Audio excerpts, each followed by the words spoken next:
I was born in New York City, in Brooklyn. Born and raised in Brooklyn, one of those rare people. At a time when there was about 8 million people in New York City. I don't know what the population is now. And I was born in the late 1940s, after the Second World War had ended. So I guess it's one of those, what do they call them? Baby boomers, like a baby boomer. Yeah. I was actually born into a family that was refugees who'd escaped from Poland. So my grandparents were Orthodox Jewish.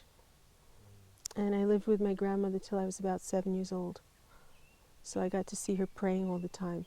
She prayed many times a day in the house, and on the weekends she went to the temple to pray. And I actually used to go to the temple and feel happy that people were praying when I was a child. I remember that part of my childhood. You know, and we participate in the holidays, but they never really taught me the different teachings of the religion. It also was a time when people were quite strict, like in the 1940s and 50s. Everyone was supposed to get married. People didn't seem to get divorced in those days, like I didn't know anyone who was divorced. You know, by the time you're about 21, 22 years old, you're supposed to be married, or you wouldn't find a husband. They're all taken. And actually it was so strict in my family that my mother always told me I had to marry a man who was Jewish, so I wasn't allowed to speak to anyone who wasn't. Let alone convert to something else. I wasn't supposed to even talk to a man who wasn't Jewish because I might marry him or dance with somebody like that. So in some ways it's like a very sheltered life, I suppose, you know, compared to the way it is now. People have much more freedom now.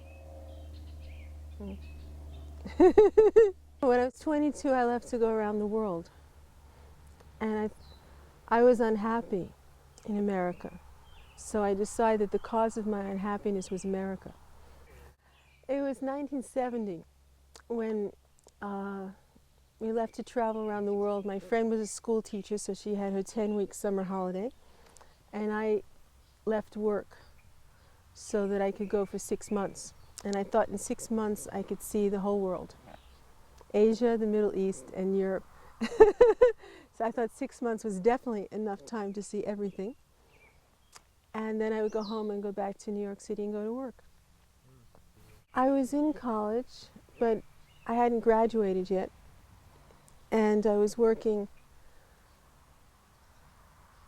as a secretary on Wall Street in a stock market company, where I started working when I was 20 years old. So I left that to go around the world for 6 months, and I stayed for 2 years. Came back 2 years later. And it was on that trip, we started out across Asia from America. We went across Asia first. And so we went to a country called Nepal, which I'd never heard of before. But my girlfriend read it one day in a book and phoned me up and said, "We're going to Nepal." And I said, "Okay, what's there?" Because I had never heard the name in my geography class. And she said, "The Himalayas were there." And I thought, okay, I never saw snow mountains, so I might as well start with the biggest ones in the world. So we went to Nepal in 1970, and we got there in August, which turned out to be monsoon. And in monsoon, you don't see any snow mountains, you only see clouds. And we only stayed for 3 days. But the last night, we were walking down the street, and we walked into a woman that my friend had met the previous year when she was traveling in a youth hostel in Jerusalem. And she'd met this girl who was a traveler. In those days, you had these travelers who had like 2 pairs of pants and 2 t-shirts and $100, and they went around the world for years. And people actually lived like that. So this girl was a traveler. And here she was walking down the street in Kathmandu, Nepal. So we went to dinner with her, and her brother had joined her. And over dinner they told us that they were studying with a Tibetan Lama at a monastery outside Kathmandu. The monastery that was connected with a Russian princess named Zina. And I left the next day for India. But my girlfriend stayed on so that her friend could show her the real Nepal, the back streets of Kathmandu. And we met her in Delhi a few days later. So we met these people who were studying something with a Tibetan Lama in this monastery. And I left the next day to go to Delhi. Found my friend a few days later. We went traveling around India. We went to see the Taj Mahal. We went around Delhi. We went north to Kashmir, where we had to stay on the houseboat on the lake. We had to do all these things, We went down the countryside and saw the beautiful countryside of Kashmir and the mountains and everything. And then she flew away and went back to work. And it was very strange. I was standing there in the airport in Srinagar. In those days, Kashmir was open. It was before all the fighting and everything. It was just a big tourist place. We were standing in the airport, and I was 22 years old, and she flew away, and suddenly I was alone. So I stayed a bit. I had a pen friend that I used to write letters to in India when I was 16 years old. So I wrote to this pen friend and said I was coming to India, and I could meet her. And they were a Sikh family in Amritsar. So from Kashmir, I went to Amritsar to visit the family, and I thought I'd stay like one day, But I got into this situation of Indian hospitality, which I'd never experienced before. And there was this lovely family. I mean, they were the nicest people, family of doctors. So they said, "What's your hurry? Stay a while." And I ended up staying for 3 weeks. And by then it was October.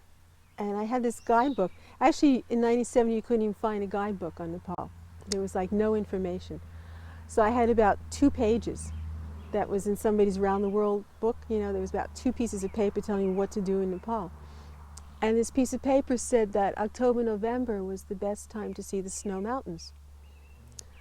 So I wasn't planning to be there in October because I was there in August. But suddenly it was like October, and I thought, oh, I'll never come here again. I traveled halfway around this world and I did not see the snow mountain. And I'm never coming here again. It costs too much money, it's too far away. So I decided to go back to Nepal just to see the mountains. And part of the trip was I was looking for things that were beautiful. And I grew up in a part of New York where it's all cemented, and you hardly ever see even a tree unless you go into a park. So I was always desiring to see a tree as a child. And so I thought, oh, I'll go back to Nepal and see this snow mountain and stay about 2 weeks, and then I'll be satisfied and I'll leave and go on, to the Middle East and Europe and everything. And it was quite a strange experience. By then I spent almost all my money. I left with $1,000 and an around-the-world plane ticket.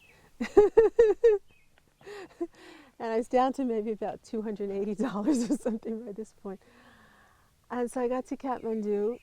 I met a very unusual girl on the way. I stopped at the Taj Mahal on the way. It was my birthday, and it was full moon. And so I got a train over to Agra to the Taj Mahal, met 2 Western girls on the train, so we stayed together. And then one of them had always wanted to go to Nepal, and she'd been in India for 5 years and had never gone. So I said, well, let's go. And she didn't have any money. She had about 1 rupee. She was also this type of person who kind of trust and believe, like you have one dress and about 10 cents in your pocket, and someone will appear and take care of you. So here I was with my $200, and I was paying her travel expenses to get to Nepal, and her hotel rooms and her food, and I thought, what am I doing? I don't have any money either. But we got to Kathmandu, and she was this very unusual, free-spirited person, who believed in reincarnation and thought she could remember her previous lives. So on the way, she would tell me stories about her past lives and people she met that she'd met in another life, which was new. I hadn't heard about past lives before. So we got to Nepal, and all I thought was I had to find this brother and sister who knew where there was a Tibetan Lama. And they were really nice people, so I thought, well, we could be friends. So this was kind of my intention. I was running around Kathmandu for 1 week looking for this couple so that we could be friends. And I could not find them. And they'd been in Nepal for about 6 months, so I thought everyone must know them. But nobody, I went to restaurants and I say, "Where's John and Mary?" And people go, "Who?" You know?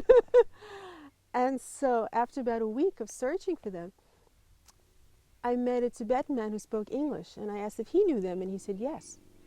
And they actually came to his house for dinner sometimes. He was a cook. He was a cook for an American woman. And so I raced over to their house and I left a message for them in case they came by saying, "I'm here, you know, where do I find you?" And came back a few days later and there was a message saying, you know, "We're in town Sunday, you know, come find us." And we're fixing up a building to make a medical clinic. So I went to this building and it was, I guess, a Saturday. And they said, "Tomorrow there's this Tibetan Lama giving a teaching, giving a talk." And I'd never heard of Tibet before. And and I didn't know what Tibet was, and I didn't know what a Tibetan Lama was. But this guy said something that impressed me. He said he's a together with it man, which is some kind of slang words, you know, together with it man. And I thought, I don't know what a together with it man is, and I don't think I ever met one. I guess this was slang in the 1970s. So I thought, well, I'll go to this lecture, you know, to see this incredible man. And then when I get home, I can tell my friends about, you know, my travels around the world. And by the way, I saw a Tibetan Lama. And everyone would be so impressed because nobody in Brooklyn had ever met a Tibetan Lama in 1970. You know, I'd be like the first one on your block to meet a Tibetan Lama. So at least I'd have something to impress people with. So I thought, well, I'll do that. And so it was really quite amazing because I arranged with this couple because I didn't know where the monastery was. I only knew that it was something on a hill. And you had to walk there through the fields and, you know, there was just fields, there was nothing. And so I said, okay, tomorrow we meet at this time, you know, you show me the way to this monastery to go to this lecture. So I showed up at this tree where I was supposed to meet them and they never came. And I waited and waited and waited and they never came to show me how to get there. So I started walking and I had no idea of the path. I didn't know where I was going. All I knew was it was some building on a hill. So I walk along this path and then every once in a while I meet some Nepalese person and I say monastery. And I just point up and I go monastery. And they probably didn't speak a word of English, but they'd point to the road that I was on. And then I'd walk maybe another 15, 20 minutes and I'd see another local farm village person. I'd say monastery. And they'd point to the road that I was on. And I did this for like more than an hour. I just kept walking down this path for like more than an hour. And then I came to a place where there was a road to the right and a road to the left. And I didn't know which road to take. So then some village person came along and I went, monastery. And they went, and I looked up and there was this giant mountain. It looked like Mount Everest to me, you know, and it was like, I'm not going up there. There's no way I'm going to climb this mountain to go to this lecture. This is terrible, you know. And, you know, it just looked too difficult. I mean, this is too difficult. And then I stood there and looked and I saw that there was a little narrow trail that went up this, you know, from side to side, went weaving up this mountain. And there were some Westerners walking on this little trail. So I thought, well, there's people walking up there, so it's possible. Yeah, I don't have to climb this mountain. This is possible. So I started my way up this mountain, you know, finally got to the top, exhausted, walked into this old room, you know, an old building. And there was the couple that I was supposed to meet who hadn't met me to take me there, and about maybe 20 or so people, and they were waiting for this Tibetan Lama to come in and give his talk.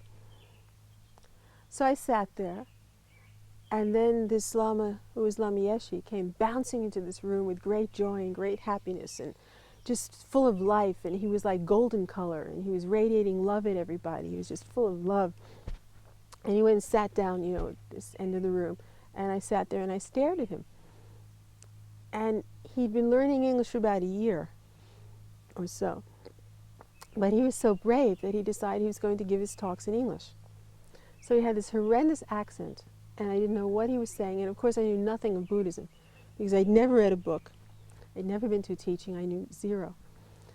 And so he sat down, and I remember he said, the ego is a demon and has to be destroyed. The ego is a demon, and we have to destroy the ego. Well, I had never heard this in my psychology class. in college. In fact, I thought we had to build up the ego, and my ego wasn't big enough. I was worried that my ego wasn't big enough. And so here was this man saying we had to destroy an ego, which was a demon. And then he talked for, maybe an hour and a half or 2 hours. And mostly because he didn't know English, he would use his hands to get his point across. And he'd use his eyes and his face, and his eyes were like rolling everywhere, and his hands were everywhere, like, kind of thing. And I just sat there, and it was fascinating. I'd never seen anyone like that in my life. So I sat there and watched this Tibetan Lama for my first teaching. And then I left. And I said, I'm never coming here again. This is too difficult. I walked for more than an hour, and I climbed this mountain. And this is just too difficult. I'm never coming here again. And I went back to my little hotel in town. I lived in a part of town, I think at the time, where there was like all these old temples, like old pagoda style temples in Kathmandu, in a hotel room that was, maybe 50 cents a night rent or something like that. And I had a visa for about 2 weeks to stay in Nepal. So I said, I'm never coming here again. And then Lama also spoke to the public twice a week, like Wednesdays and Sundays. And this must have been a Sunday. So then suddenly it was Wednesday, and I knew, I'd asked, and people said, oh, he speaks on Wednesdays and Sundays. So Sunday I got up, and I washed, and I got dressed, and I ate breakfast, and I got on the bus. And I took the bus out to Bodhnath Stupa. And from there I was walking to this monastery on the hill. It wasn't even a monastery, it was just a little old building. And I was maybe halfway down the road to the mountain when I suddenly became aware of what I was doing. Like I was going to this place that I said I would never go to again. And so I just stopped there on this path, and I said, wait a minute, you said that you're never coming here again, I said to myself. And this little voice inside me said, it's all right, it's all right. And then I kept walking, and I climbed up the mountain, and I sat down, and I stared at this man who was saying, like, I couldn't understand a word he was saying. And then I left, and then I found that every Wednesday and Sunday I was climbing this mountain, going to this room to look at this man, this together with it man with this golden radiating body. And then my visa was finished, and suddenly there was my body in the immigration office asking for a visa extension, which I wasn't going to do either. I was leaving the country, and suddenly here's my body in the immigration office saying I want a visa extension. And I said, what am I doing here? And so it went on like that for a couple of months. I guess October, November was like that. And suddenly it was like the end of November, and I was frozen. I didn't have a sleeping bag. And so I was in this cheap hotel that didn't have glass on its windows. It just had wooden shutters. And the nights were so cold, like I put on all my clothing and shook all night with my teeth chattering and frozen.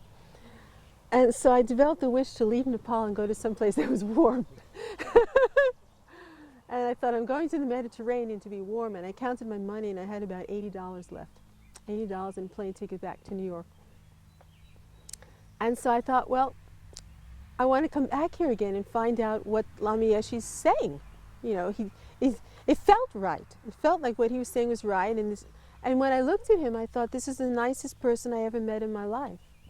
I remember my first time I saw Lama, I thought, this is the nicest person I ever met in my life. And I wanted to be like him. The first day I met Lama.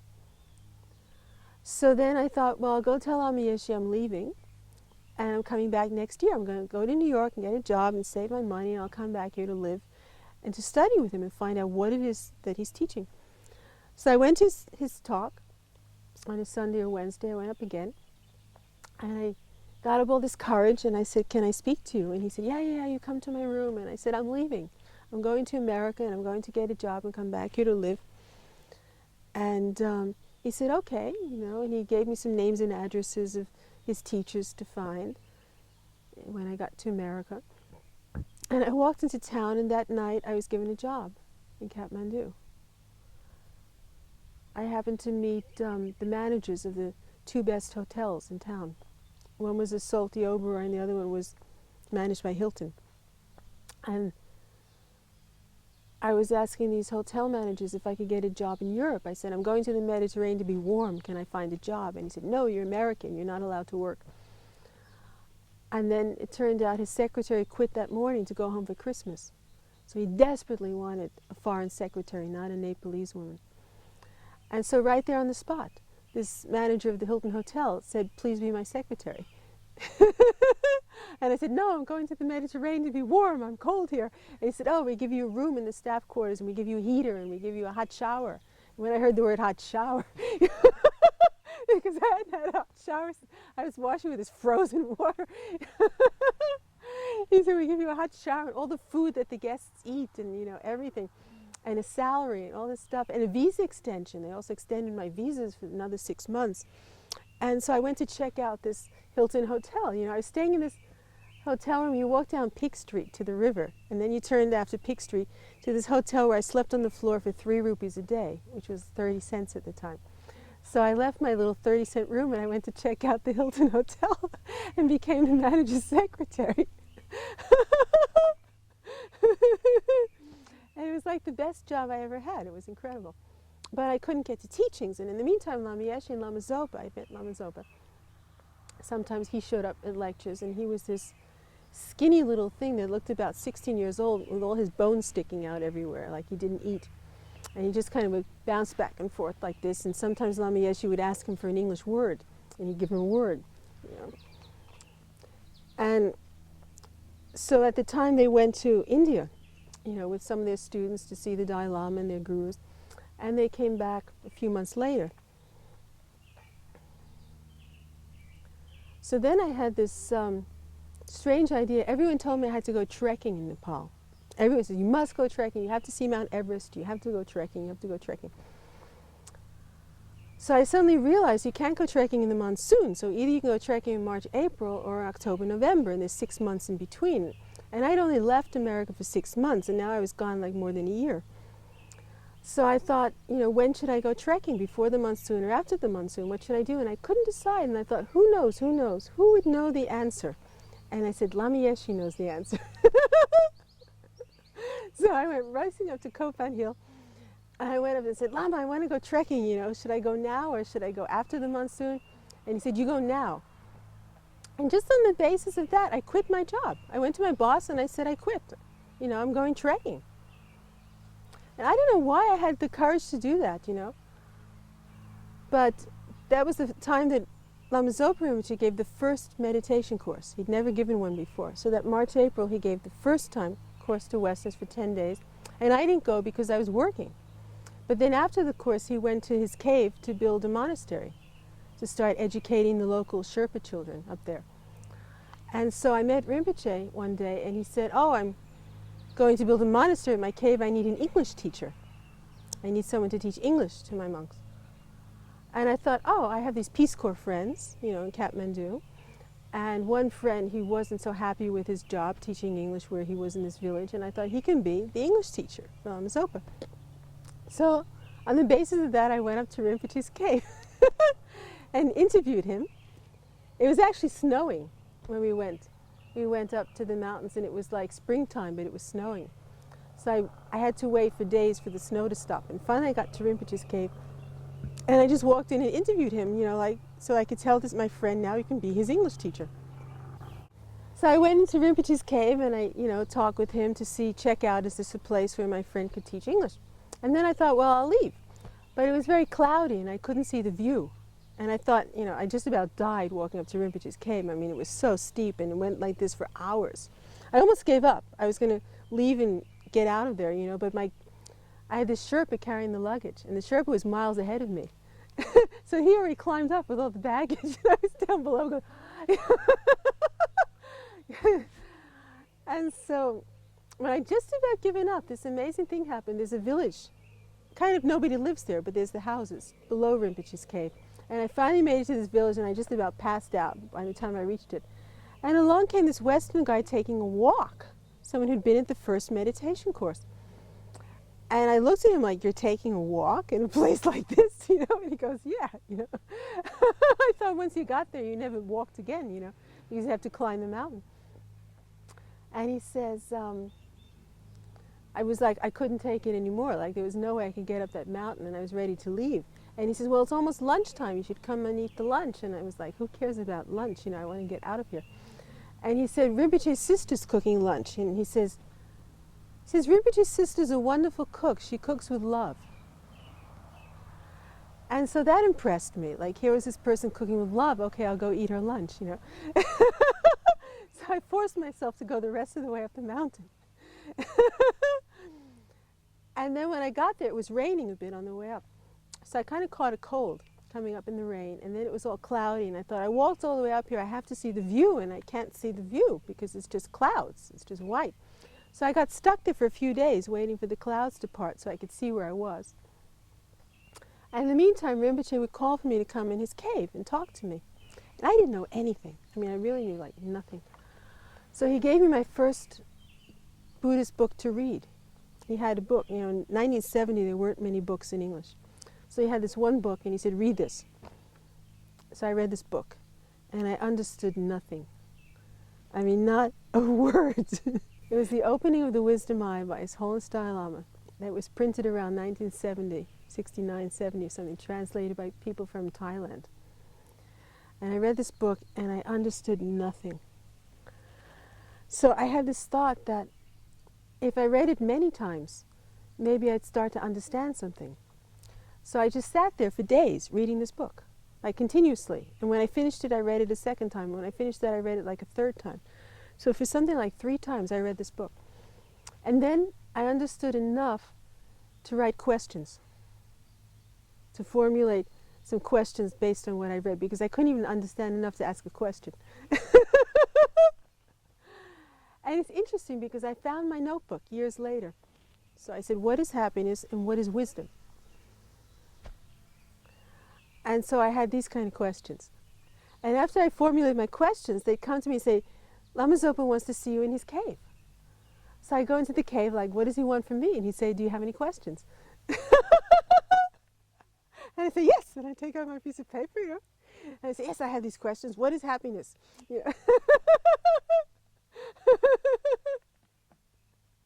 That's how stupid I was. So Rinpoche answered me, and he talked about a temporary happiness, you know, that lasts for a short time, and he talked about an ultimate happiness that goes on and on and on, like forever. So I had these 2 kinds of happiness, the temporary and the ultimate, everlasting peace and happiness. So I wrote this all down in my notebook. And then I said, what is wisdom? And he gave me, no, it wasn't wisdom, it was truth. It was truth. I saw the word truth in the book, and I said, what is truth? Because I knew I didn't know what truth is. So Rinpoche gave me this definition of truth. And he used all these words. You know, it was really interesting. He gave the example of a beautiful woman, and he was telling me what was the truth of this woman, the woman and the beautiful woman. And he had all these words like dependent, non-self-existent, you know, all these, this whole list of words he gave me that I'd never heard these words before. And so I wrote this all down in my book, the definition of truth, and his example of truth. And I thought, someday I'll understand this. And then there was something in the book about like reincarnation, like the mind continued. We got talking about that. And so I asked about that, and Rinpoche said, like, how long does it take before we get reborn? I asked Rinpoche.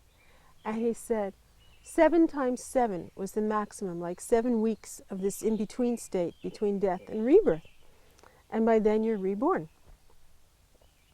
So we would do things like this, like Rinpoche would send for me, and I go in the cave, ask my questions, and I didn't understand a word. It was really amazing. I just wrote it down, and years later I found this notebook.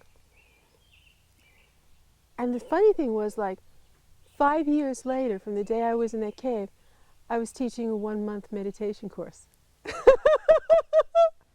Which would never have been possible. I mean, I knew 0. So I ended up staying for 10 days. You know, I came for like a few hours to interview him and find him an English teacher, and I stayed for 10 days. And then I left.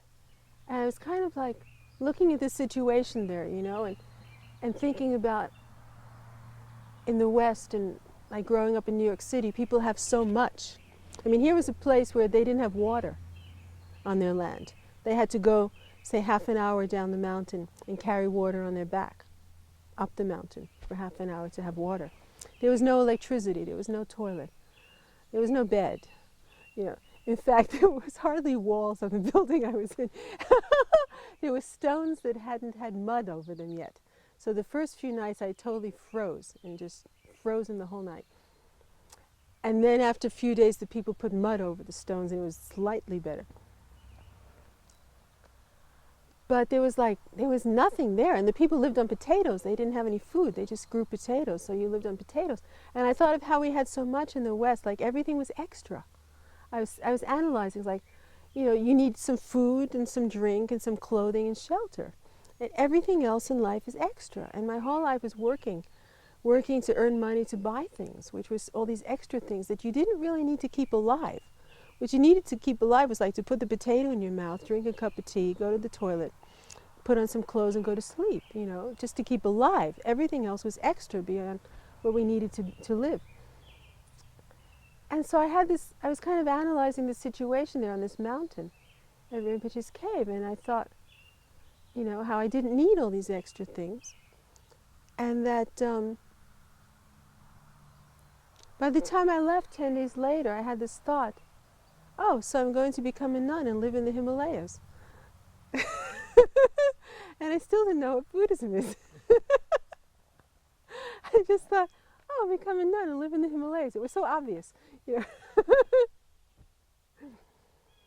I got back to Kathmandu. Lama Yeshe gave him all these gifts, and I left. And I said, I'm going home to get a job, and I'm coming back here to live. I'm going to study with you. But it actually took me about another year to get home. So I was traveling for 2 years in the end. And I went back through Southeast Asia, again through Southeast Asia, till I entered America through California, got across to New York, got my apartment back, got some work to do, and the only thing I wanted to do was to save money to go back to Nepal and find out what Lama Yeshe was saying. I didn't know what he was saying, but it felt good. It felt right. So I went to the library and I was looking for books about Buddhism so I could find out what Buddhism was about. And there was a few books in English. Like I go to the bookstores, spiritual bookstores in New York, and look for some books. And then I thought maybe I should learn Tibetan language so I could read the texts. And just that time, 2 Tibetan teachers were sent to New Jersey to teach. And one of them was teaching Tibetan language. So I went to learn the alphabet and to read and write. I didn't get much beyond the alphabet. But I found my notebook from that years later too, because I had no idea what we were doing in class. They were just filling up blackboards and I was coming to town and they're writing all these blackboards and I was writing. And then I go to work all the time, so I didn't know what they were saying. And I absolutely understood nothing. But then after about almost a year and a half in New York, and my only interest really was to go back to Nepal and study with Lama Yeshe and find out what Buddhism was. And my girlfriends were saying, you have to get a husband. So they take me out, to find a date, to go to these horrible places, singles bars in Manhattan, where you go in, it's all cigarettes and everybody's, the whole place is just smoke and everybody's crowded like this, like worse than on the subway train. And through this crowd, people walking through this crowd to go get a drink or a hamburger or something. I remember one day a man came up to me and said, in this terrible crowd, I said, do you think you will meet your husband here tonight? And I said, no. And then he went back through the crowd. So he had to do all these disgusting things to find a husband. After all, I was like 24 years old. But I wasn't interested. Like, I just wanted to find out what Buddhism was. So I read all these books. And I'd read these books, and I read these books, and I read these books. And then one day I decided that what they were saying in Buddhism was what I already believed. Like, I had a certain way that I thought. And that's what Buddhism was saying. So it was like, oh, finally I found something that agrees with me. Because my friends didn't think like that. My friends would say you have, like I had friends who'd say you have to harm people. You have to hurt people. My one girlfriend, she said, in every relationship, one of the people's going to be harmed or hurt. So I have to hurt the other person before that person has a chance to hurt me. And that was her philosophy, this girl that I knew. And I'd say, no, we're not supposed to hurt people. And people would tell me to do all these different things. And I'd say, no, we shouldn't do that. I always thought we had to help people and be kind. So finally I found this, Buddhist religion or philosophy or whatever it is that agreed with the way that I thought. And also, like, I did these strange things when I was a child. I remember it so clearly. I think I did it over and over and over again. I'd lie in my bed. I must have been like maybe 8 years old. And I made rules for my life, how I was going to live my life. And so I think about it and I say, I'm not going to kill. And I go through all these reasons, like how I shouldn't kill any people or animals or whatever. And I thought, I'm not going to kill, because it harms people. And then I thought, I'm not going to steal or tell lies, and I made all these rules for myself. And then when I discovered Buddhism, those were the Buddhist vows that you take, the Buddhist precepts, were the rules that I made for myself when I was this little child in my bed. So I was so surprised, because I'd make these rules and I was really strict with myself. I would not tell a lie as a child. So I always believed everyone because I thought nobody lied. And so I'd have all these strange rules. But I remember when I was a child too, like, I didn't have interest to get married or have children. I thought it was a waste of time, and I thought marriage was suffering. I thought marriage was suffering, and, if you had children and family, then you lost your freedom. I wanted to have the freedom to go out and do what I want to do and not be tied down by, you have to come home to your child every night, like that. So I thought that marriage was suffering. So I used to think about this, and I'd say, I'm not going to get married and I'm not going to have children. And then I think, but that means I'm going to become a nun. But there aren't any Jewish nuns. And I didn't know anything about Christianity. So I think this over and over again. I was like this little child on this bed, I think, I'm not going to get married, I'm not going to have children, but that means I'll become a nun. But we don't have any Jewish nuns, so what am I going to do? So I always had this strange thought somewhere in the back of my mind. Like, I never told people, like, I didn't go to my aunts and uncles and say, hey, I'm going to become a nun, But there was this strange thought in the back of my mind. So suddenly there was, like, at Rinpoche's cave, and he was building this monastery, and he was going to have, have monks there, and they were going to study the Buddhist teachings and everything felt so normal. It felt like that's how it is and how it should be. It didn't feel strange. It felt extremely comfortable. So I was in New York, and I was just saving money. Like, I tried to put every single dollar into the bank, so I could go back and live in Nepal forever. I forgot about inflation. I forgot that, in 1970 I could get a hotel room and 3 meals for $1 a day. And a few years later it was more like $20 a day. I forgot about that. But I thought, if I could just have like $400 a year, I could stay in Nepal forever. And then I could find out what Lama Yeshe was saying. So I was saving this money to go back to Nepal. And just over a year later, I heard that there was going to be a meditation course, like November 1973. There's going to be this meditation course that happened twice a year at the time. And I heard about it in New York. And I thought maybe I should go to that. But I shouldn't, because I'm saving money so I can go there. And if I go, then I spend all this money. And I can't stay forever. So I wrote Lama Yeshe a letter, and I said, what should I do? And he sent back this letter that had this one sentence that said, I want you to come for a meditation course November 16th. And when I read this sentence, I said, Lama wants me to come. And I went out and I got a passport and an airplane ticket. It was so clear, like he wants me to come. And then I asked, because I heard His Holiness Dalai Lama was giving a college chakra initiation in Bodh after that. And I didn't know what that was either. I just heard this word, college chakra, and I thought maybe I should go to that. So I asked Lama Yeshe, and he said, regarding the college chakra, it's the most important thing for your life. So I thought that was kind of strong words. The most important thing for your life, So I got this 4-month return plane ticket from New York to Delhi, went on to Kathmandu, went to the November course, and when it ended, I took nun's vows. And nobody understood because I was just some lady from New York City who was working, and they'd already been living in India, Nepal for a year, and they knew everything about Buddhism, you know, all the other Westerners. They'd already been around for a year. And here I was flying in from New York City and taking vows with them. And so we went to the Kala Chakra initiation, and when that ended, we had our monks and nuns vows ordination. And the Kala Chakra initiation was incredibly difficult. There was about 100,000 people from all the mountains. All the wild ones came out of all the mountains with all their costumes and their jewelry and the whole thing, you know. These completely wild mountain people from everywhere. And there were about 100,000 of them. And there was no English translation at the time, because in the early days when His Holiness Dalai Lama taught, no one translated for the Westerners. So I just sat there for about 10 days listening to the Tibetan in this total crowd. And it was horrible. And I had no idea of anything that was going on. And people were sick from the dust and the dirt, you know. There was so much dust because the ground's not paved and everybody's walking through this dirt. So people had incredible lung diseases and colds and things from the dust. And we slept in a tent that was a restaurant. Tibetans make restaurants in a tent, so we just lined up on the places where you sit to eat your food.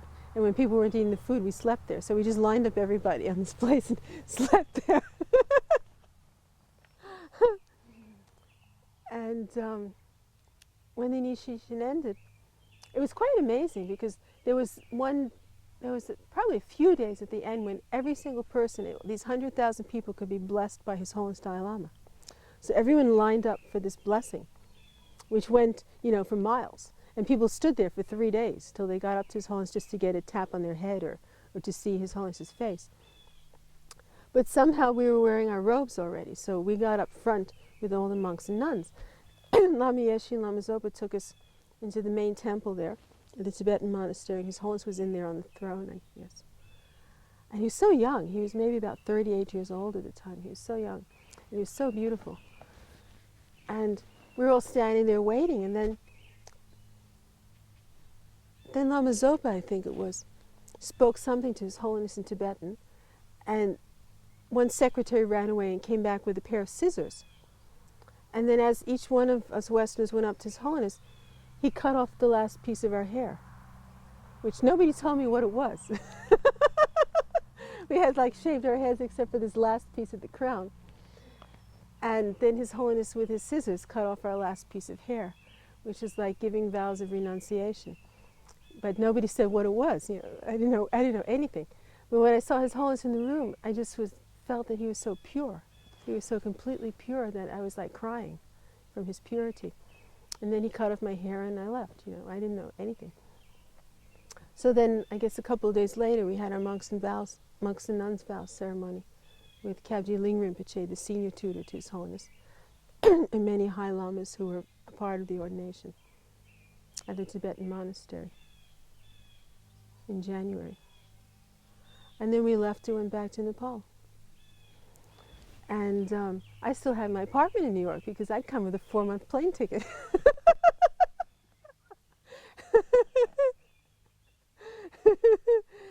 And so I wrote to this aunt and uncle and explained to them that I was a nun now.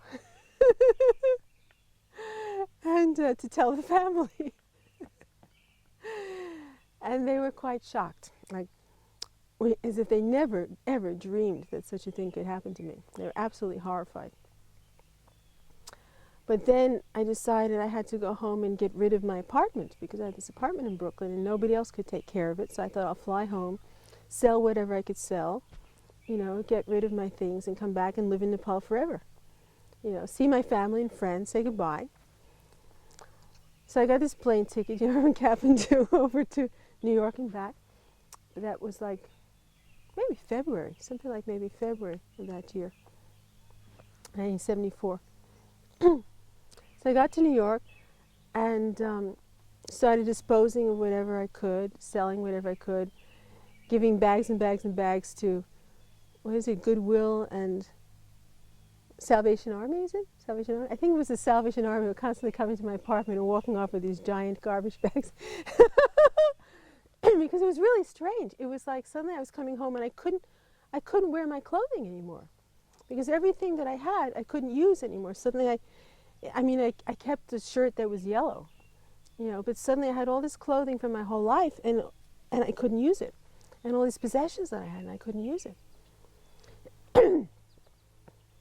And it was a really strange experience because I also put an advertisement in the newspaper that I was selling things so people would come to my house to look what they could take, at a cheap price. And I felt as if I died and people were walking off with my possessions. I was just standing there watching these people come into my apartment and walk away with things that I used to treasure. You bought these little knickknacks in Europe and they were so precious. And suddenly all this had no meaning. Plus I couldn't take it in the suitcase to Kathmandu, So I was just getting rid of as much as I could, just everything, everything, everything. And it was really a strange experience. Clothing that I thought was so special and so precious, nobody even wanted it. And then my friends came, to meet me, and it's like, here I was a nun. So my friend's mother telephoned and she said, "You don't have to do this, we'll find you a husband." It was so typical. You don't have to do this terrible thing, we'll find you a husband. And I said to my friend's mother, I said, "I don't want a husband." Besides which, I'd just been hearing all these teachers for 1 month in Nepal. And, you just knew that it wasn't going to bring you happiness. You had to have enlightenment and liberation to have happiness. But how could you explain that to, some old woman, in America? One man who came to buy jewelry. He was like an antique jeweler, and he came to look through all my old jewelry, my mother's old jewelry. And he came in the apartment, he was looking what he could take, and he said, "I have a boy for you. Do you want to have a date?" And I said, "No, I don't want a date." I mean, how could I explain to these people that I was a nun? Yeah. So he said, "No, he's a nice boy. He's a nice boy, you must have this date." And I said, "Well, really, I'm not interested." And he kept insisting, and he said, "What, are you queer or something? You don't want to have a date with a nice boy?" And it's like, how do I explain to these people, "Excuse me, I'm a Buddhist nun," in Brooklyn in 1974. It was so strange. So I stayed maybe 5-6 weeks, and I got rid of almost everything. I still had things. It was so strange. It was such a... Strangers were coming into my apartment, people I'd never seen before, and like walking out the door with my furniture. And I really had this feeling as if I died. It was all over. Everything was over. Everything that I believed in for 26 years was suddenly over. It was so strange. And, also over these years, like I didn't see my family again. I came to New York in 1974 to dispose of my apartment.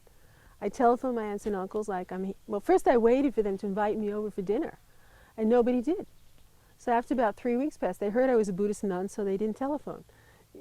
And after about 3 weeks passed, I started phoning them and saying, like, "Why didn't you come over to my house for dinner?" And they said, And they were really reacting like here I was, this Buddhist nun, as if I had rejected them and as if I had rejected their religion. And I felt like, I'm not rejecting you. I'm just trying to become better. Like if I wrote this letter to my aunt, like I became a nun so that I could love you more. And I got this answer, "It was not you who wrote that letter." That was not you.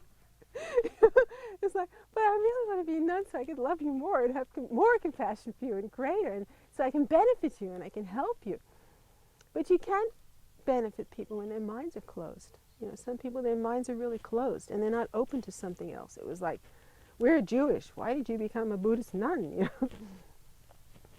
And, so I stayed in New York maybe 5-6 weeks. And in the end, I saw one aunt and uncle for breakfast.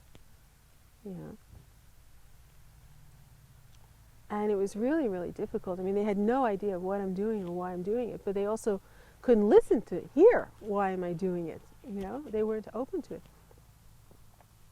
So then I left, and one aunt I telephoned, and she said, "Oh, we're too busy. We see our daughter on the weekends." And she said, well, when are you leaving? And I said, I'm leaving now. And she said, when are you returning? And I said, maybe I'll never return. And then my aunt said, well, sorry we missed you this time. And I thought, sorry we missed you this time? Like, she knows me since I was born, you know, and suddenly I'm Buddhist and she doesn't want to see me. You know, the mind was so unopen to something that's different and so defensive. They were always defending themselves. My aunt would write me letters, and all her letters was defending herself. But I never attacked her. You know, I never attacked her in any of my letters, and yet she was each time defending herself, like, I'm helping people too, and I have compassion too, and I'm doing this also, you know, da da da. And it's like, why are you defending yourself? I'm not attacking you. But then, you know, it took years and years and years, and actually I never saw them again. Like, you know, I got to America and they said, oh, did you know your aunt died? And I said, no, nobody told me. You know, well, she was on a holiday and she died in Europe. Oh, you know, well, so she was right, you know, we'll never see again. And then I came to America this time and I thought maybe I'll see my uncles. And then my cousin said, did you know that your uncles died this year? And I said, no, nobody told me. So it's like I was thinking like, oh, maybe I'll see this uncle, you know, that he used to play when I was a child, and he did magic tricks, and he called me princess. So you know, here's Uncle Joe who calls you princess. And I thought, oh, gee, maybe I'll see Uncle Joe now. It's been 25 years, you know. And then I find out that Uncle Joe just died. And so like, oh, there goes Uncle Joe. He used to call me princess. It's over. Like, the whole thing's over, and it doesn't exist anymore. And it's over. And it's so strange. It's like that whole beginning of the life is over. You know, it's totally changed. So some people, they have good relationship with their families. Sometimes people are really happy that their son and daughter became monk and nun. You know, the parents are pleased or happy or proud, especially if they were like maybe, you know, some kind of wild person before. Some people were very, very wild, or they were a heroin addict. So they're so happy that their heroin addict became a monk. Yeah. They're really pleased. But, and some people even get supported by their family. They're so happy that, you know, their daughter's a nun. It's like, here's $100 every month. We're so happy, you know, to support you. So everybody's life is different.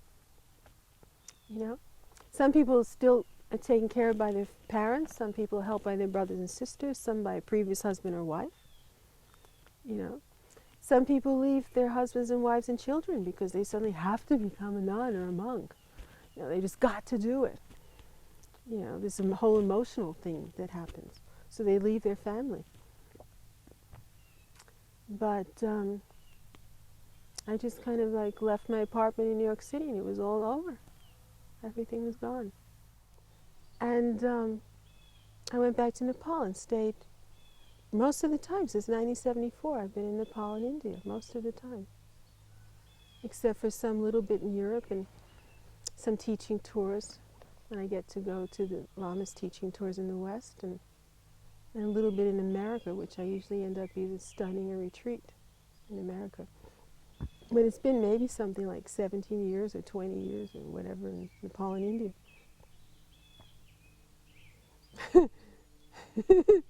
So I guess I was right. I became a nun and lived in the Himalayas.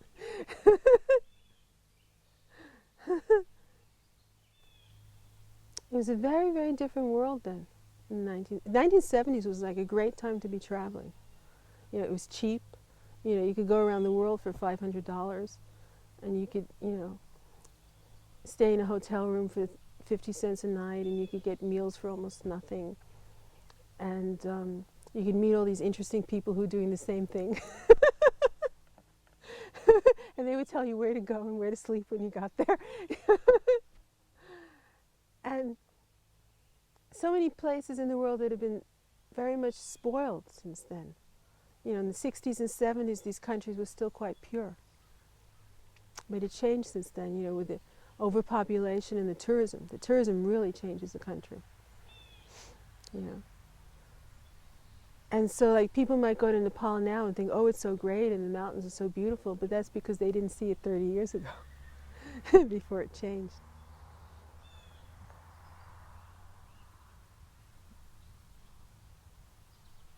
So I went back and I stayed there, I guess that time from 74. I think I left in 77. Stayed that time for about 3.5 years, until I got hepatitis. and I was almost dead. So Lama Yeshe decided that I had to go to the West to get healthy, and the food in Nepal wasn't strong enough.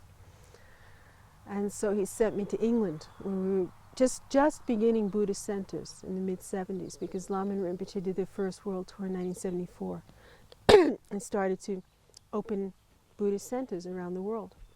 So I went to this center in England to try to get some strong food to recover from hepatitis. And there I got some teachings for about a year. And then I got sent to a monastery in Switzerland. Geshe Rapton, who was one of Lama Yeshe Lama Zopa's teachers, had a monastery in Switzerland. But he didn't have any nuns. He had monks and he had lay people. And it was a center, a monastery for learning Tibetan language and philosophy, all the philosophical extensive texts in Tibetan language. They studied in Tibetan language. And he already had Western monks that were fluent in Tibetan by 1977. So I thought I wanted to meditate. And I wrote to Lama Zopa Rinpoche from England and said, where can I meditate? You know, where should I go? Because I didn't have any more money. My money was finishing. And in the East, I couldn't get a visa. I was always on this tourist visa things. I could never get a long-term visa, but it was cheaper to live in the East. But then in the West, I didn't need a visa, but everything cost so much more money that I didn't have enough money to find a place to meditate. So I was confused and torn between these two situations of East and West. I wrote to Rinpoche and asked, where can I go to meditate? And his answer was to go to Switzerland to Geshe Rapton's monastery. And I thought, oh no, that means I'm going to learn Tibetan language, stay here for 10 years and become fluent, and then maybe I'll be a translator, you know, and I'll study all the teachings in Tibetan language and I'll translate for all the teachers and the texts and everything. So it took me a while to convince my mind that I was going to a monastery to learn Tibetan language, like for years and years and years. And then I got worried because there were no nuns. So I said to Rinpoche, they don't have any nuns there. He said, yeah, okay. There's no nuns because there's no nuns. After one nun comes, then there'll be nuns. So I didn't understand what he was saying. What do you mean after one nun comes, then there's nuns? But when I arrived, there were a few women who were waiting to become nuns. And Geshe Rapton wouldn't give them vows because they didn't have any nuns there. So they were waiting for a nun to arrive. So that was me. So after I arrived, and there was immediately a Swiss nun who'd been studying there for years. One 20-year-old girl from college in America who came over there to study, and she wanted to be a nun, so she took nun's vows. Then an older German lady who was living there, and then a young German girl, and then I guess immediately we had about 5 nuns. But we didn't have a place to sleep. There was the monastery, which was in a beautiful place on the mountain in Switzerland, overlooking a lake with snow mountains.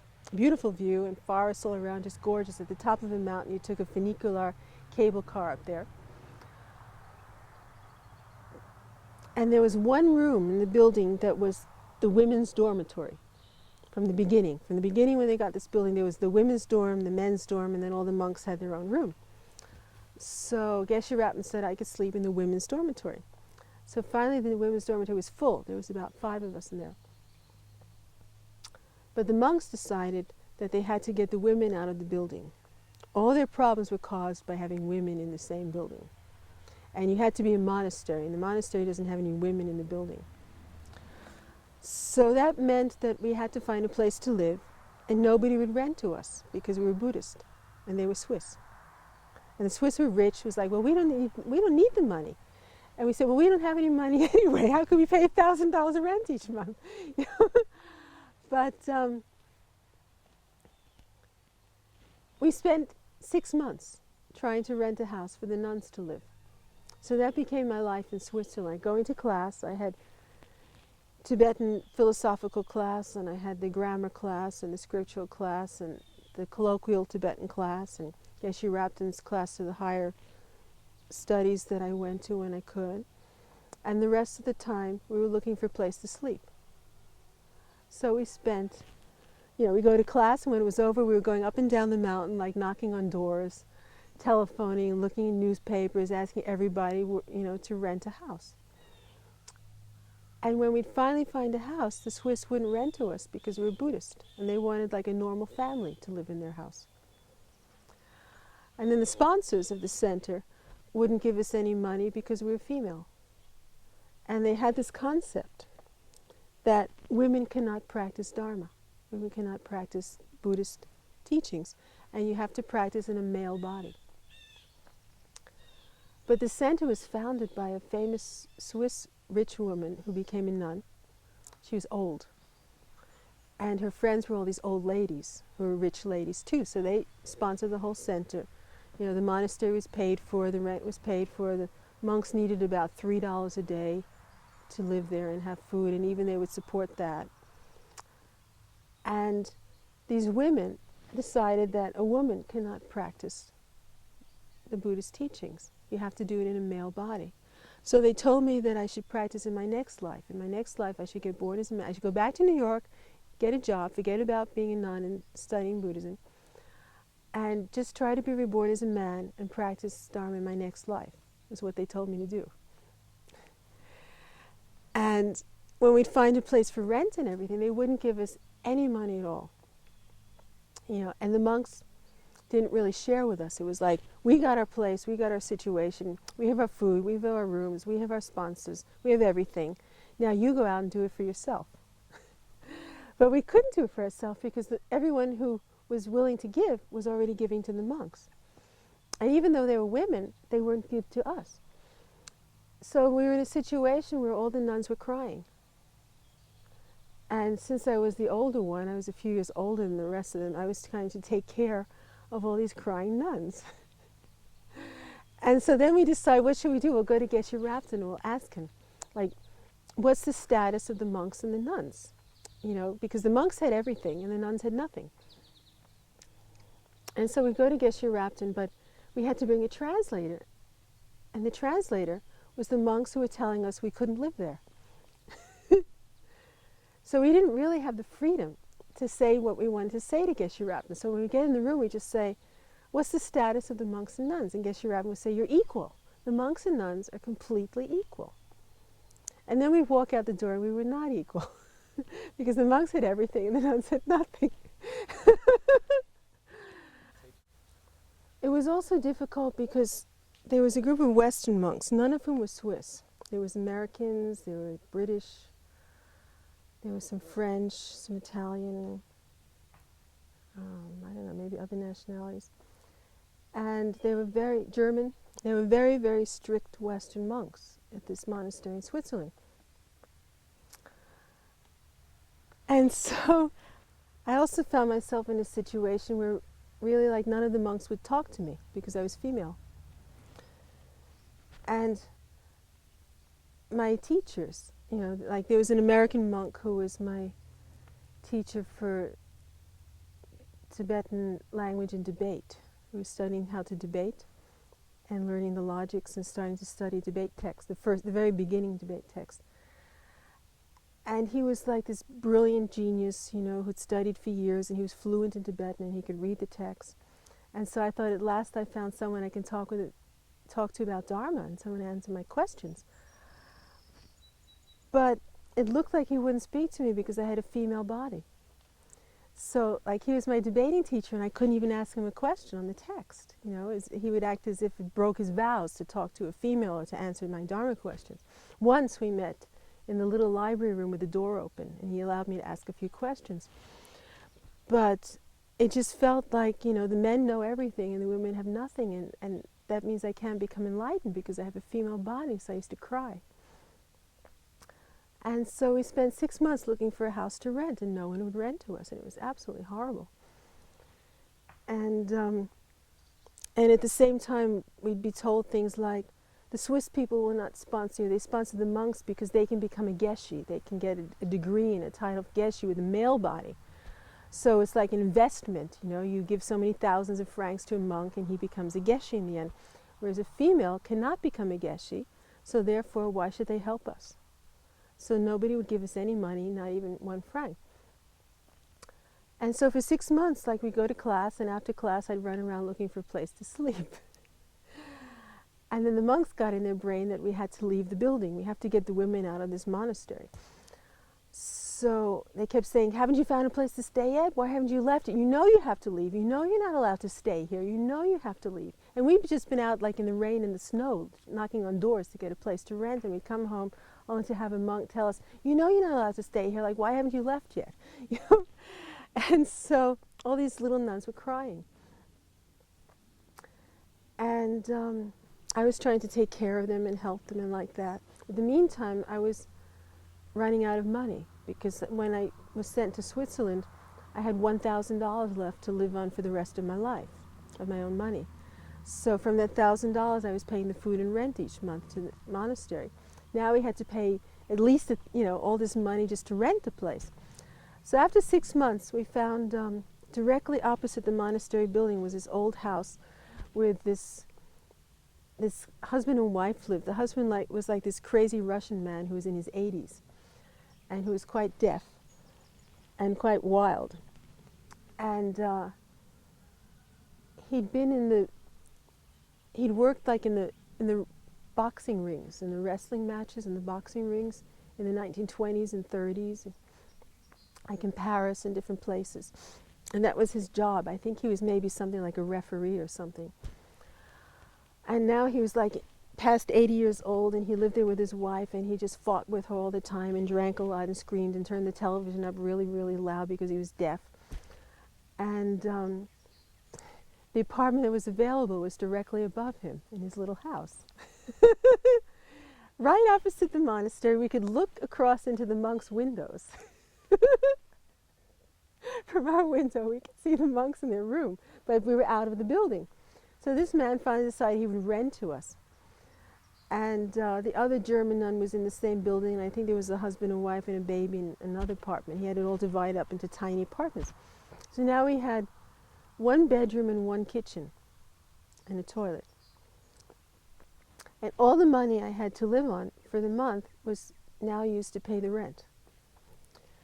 And I thought to sleep in the kitchen, because if I stayed in the bedroom with the 2 nuns, probably we'd end up talking, and we'd spend a lot of time chatting and staying up, wasting time. So I thought better for my practice if I was more alone. So I slept on a cot in the kitchen, and they'd come in and cook while I was doing my prayers and things. But at least I'd have more time to try to practice. But my share of the rent money was all the money I had to live on for the month. So then I didn't have any money for food. So we were out in the monks' building, but I didn't have any money to eat food. So I didn't know what to do.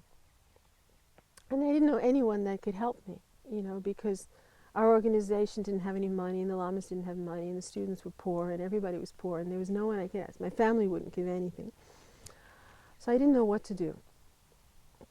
And so I looked around, and I thought, well, there's a couple of hotels on this mountain, and they must be throwing away food from their restaurants, so maybe I'll go up to the hotels and ask them for their garbage, their leftover food at the end of the day. But of course the Swiss are quite fussy and wealthy and rich, and I didn't know how they would appreciate that someone from the monastery was asking for the food they threw away.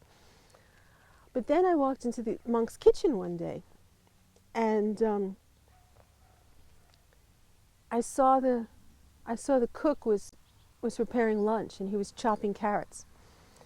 And like when I would chop a carrot, I would take the black part of the carrot end and chop that off. But he chopped off maybe about 1 or 2 inches at the end of the carrot.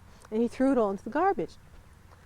And, so I looked at him like, here was all these carrot ends, that was about 1 or 2 inches long. And there was like loads of carrots, for cooking for about 20 people. So he's throwing it all into the garbage can. And I said, can I have these carrot ends? And he said, yes, you can have this, sure. So then I started to live on the monks' garbage. And I did that for probably a few months. And I thought, well, this is good because I only went into the kitchen and begged for the food that they were throwing away. And I thought, this way, I'm not taking away anything that the monks can use, something that's valuable to them, and therefore I'm not taking away any of their happiness. Like I could live on something that nobody wanted and nobody needed, and I wasn't taking away anything that would give them happiness, or they would have less of something. So then I started going to the kitchen. Every day I found all this leftover food, There was like a bowl of brown rice that nobody wanted, a soup that they had served 3 times and nobody wanted to eat it anymore. There was wilted lettuce. There was leftover bread, there was leftover, you know, porridge, you know, oatmeal porridge. There was a bowl of porridge that nobody had eaten. And so I started living on things like the monk's garbage. And I did that for, I guess, a few months, you know, because I didn't have any money to eat food. No one offered anything. So I was doing that, and I discovered I could live on about 10 cents a day. I went out, someone said you could eat dandelion leaves, so I went out picking dandelion leaves and made salad with the carrot ends and cooked up the brown rice that was left over and threw in things, and you know, I spent about 10 cents a day on food, and the rest of my money went for the rent. So I did that for like a few months and went to teachings. And then we got in this strange situation where His Holiness Dalai Lama was coming there to teach. They'd organized a talk by His Holiness Dalai Lama that summer. And the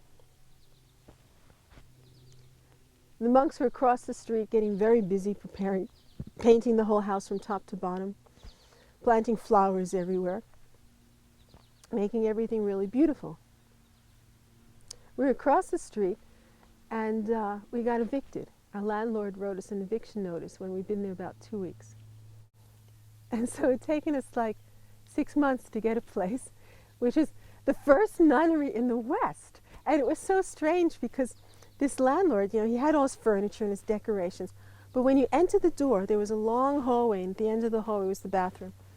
And on your right was 2 huge picture frames filled with these half-naked men who were like in these boxing postures. And it was like the heroes. The guy, this one was world champion in 1929, and this one was Paris champion in 1936.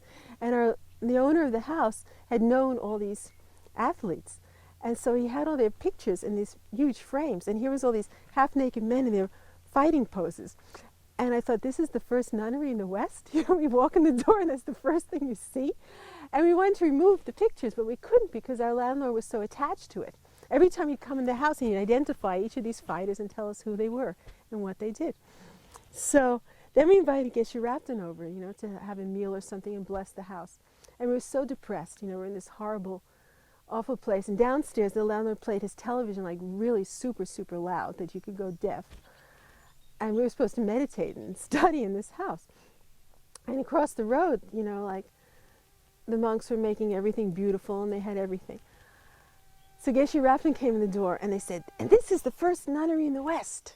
Yak Budu, Yak Budu. Geshe just, before he saw anything, he just opened the door and went, Yak Budu, Yak Budu. Good, good, good, you know. And we thought, what good, you know? We're in this horrible place. We spend all our money. We've got this guy downstairs making so much noise, you know. We're in the snow. It's frozen, you know. And we've got these half-naked men on our wall, you know. What do you mean that this nunnery's great, you know? And his translator came and going, yes, this is the first nunnery in the West and this is so good. And 2 weeks later, the first nunnery in the West was served an eviction notice, you know.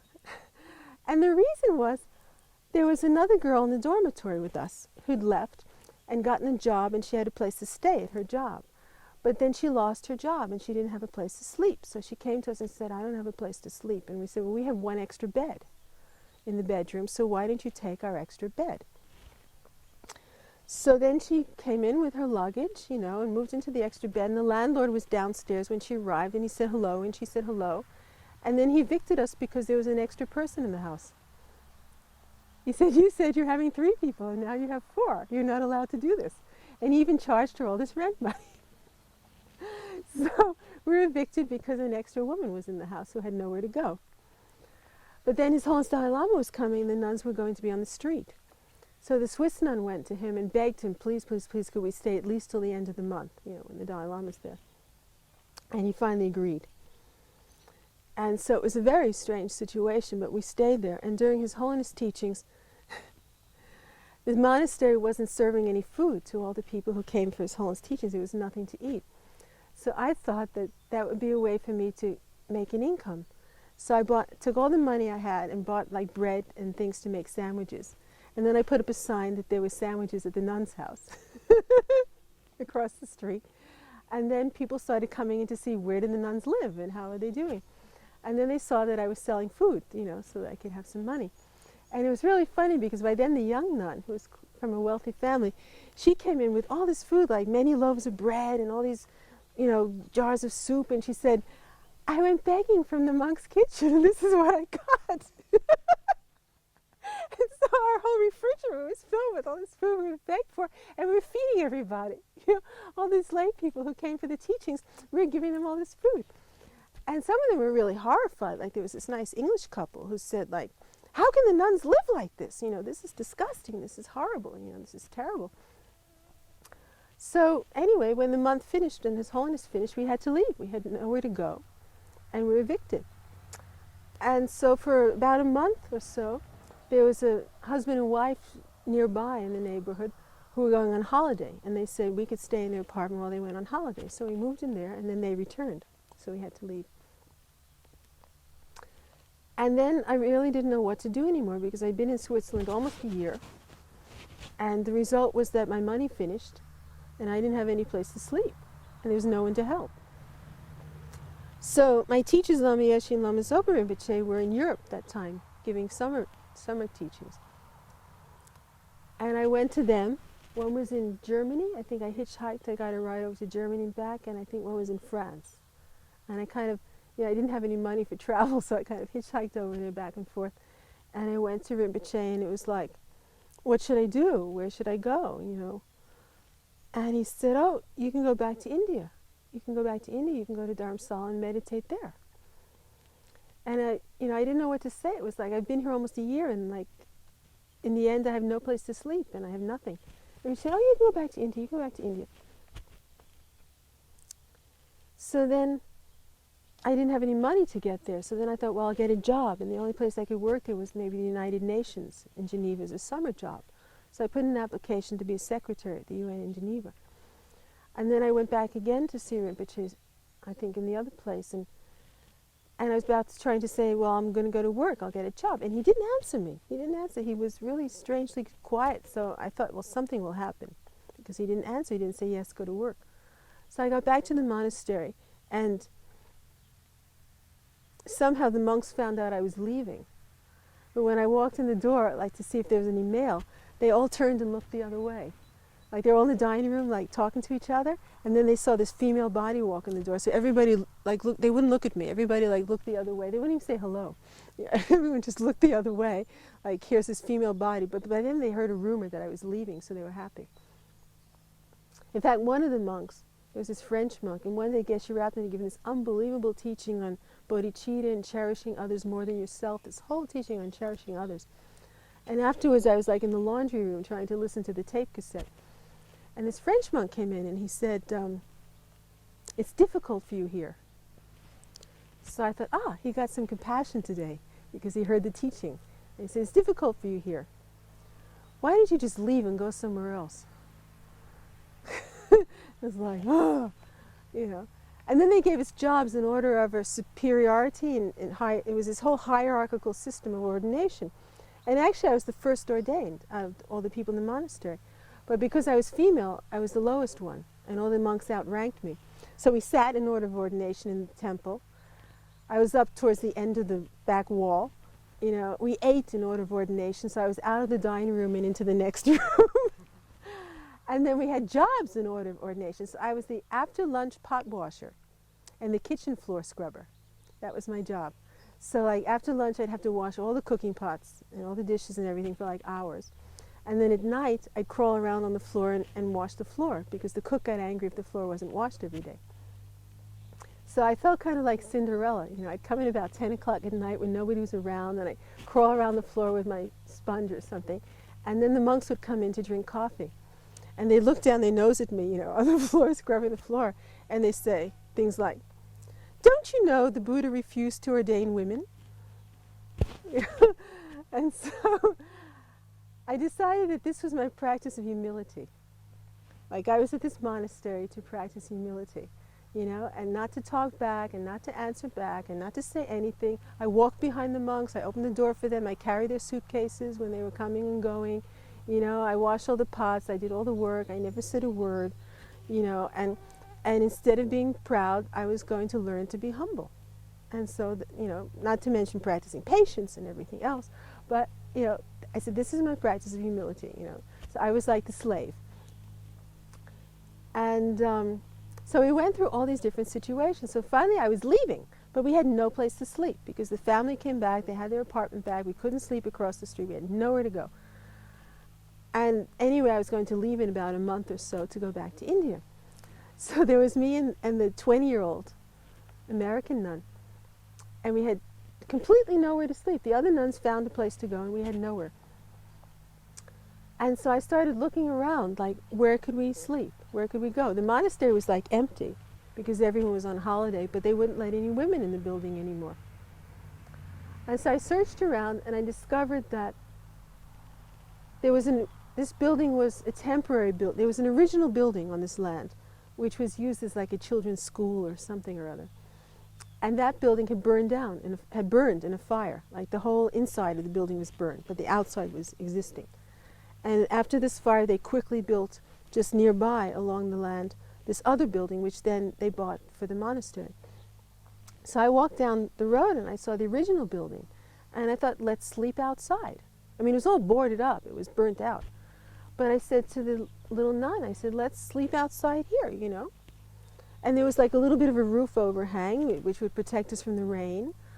And it was all overgrown with bushes and things, so we got a broom and we were sweeping these bushes, you know, to make a place for us to lie down and sleep. And there was mattresses in the attic and there was blankets in the attic so we could sleep out there. I had a camping gas stove I'd bought in England that I still had. And I got a pot and I was cooking up some breakfast porridge, you know. And so I said to this nun, well, we can sleep here outside the burnt out building. And she was so angry. She was sweeping these bushes, you know, and getting the monks and the monks. And I said, Miller Rapin never had a life as good as this. I said to her, Miller Rapin never had a life as good. Look, there's bushes growing with fruit. From your mattress, you can pick fruit off the bushes, you know, and you can eat here. And, you know, nobody will steal from us because the Swiss is so rich. So we just lined up all our possessions outside this burnt building. I said, the Swiss is so rich, they won't even want to steal our things. And we didn't have to pay rent. And we went over to the monks, I guess, to use the toilet and to go to the prayers in the morning and evening. We went to the prayers. We didn't dare to eat with them, you know. So I spent my last few weeks sleeping outside in front of this burnt-out building. And then I got my plane ticket to go to India. And one day the French monk came over and he saw me cooking a pot of porridge, you know, on the camping stove. And he looked down his nose and he said, this is not India. You know, because in India everybody's like sleeping out, you know. This is not India. So he looked at me and said, you should go get a job. Go to work and get a job. And I said, but I'm leaving soon, you know, like there was no time even to work, you know. And then he huffed and puffed and walked away, you know, and the little nun kept crying. And that's where I stayed until I left. I packed up my suitcase and one day I just flew away. And it was really strange too because I hadn't spoken to a man for so long. All I knew was that they were so high and I was so inferior. And I didn't dare to speak to a monk because they would just look the other way or run away from me. So I was totally terrified, you know. I hadn't spoken to a man for so many months that when I got to India, it was so strange to, like, suddenly be human again. And it was really interesting, too, because Geshe Rapton, like, he never really paid any attention to me that whole year. He didn't talk much. He didn't smile. He never gave me gifts. If I went to speak to him for an interview, he didn't give me anything, not even a glass of water. You know, he wasn't like encouraging me like, oh, we're so thrilled that you've arrived at our monastery, thank you so much. You know, he just ignored me. And so when I left, it was the only time he smiled. I went to his room to make offerings and to leave and get his blessings to leave. And I didn't know what to offer, so I composed a prayer. Somehow this prayer came out of me. And it was like a seven limb prayer. You know, bowing down and making offerings and making confessions and, you know, asking the Buddha to turn the wheel of Dharma and all these things, like we have a 7-limb prayer. Well, I just composed my own. And I made what I thought was about, you know, this really complete, extensive, beautiful 7-limb prayer. And so when I went to Geshe to leave, you know, like I'm leaving for India now. And he said, do you have something for me? And I said, no, you know, just read this prayer. That's all I have. So I was down in the dining room when Geshe passed through. He was leaving to give a teaching somewhere. And it was the first time he just looked at me and he just beamed. He just radiated and beamed at me, you know. And so I was like, okay, the only time he smiles is when I'm leaving. Thanks a lot. You know, I've been here 11 months. I'm sleeping out. I'm penniless. I have nothing, you know. I'm a female who can't do anything. And he just smiled and radiated at me. And and left. And then this little light rain started to fall, and Tibetans always think it's auspicious when it rains.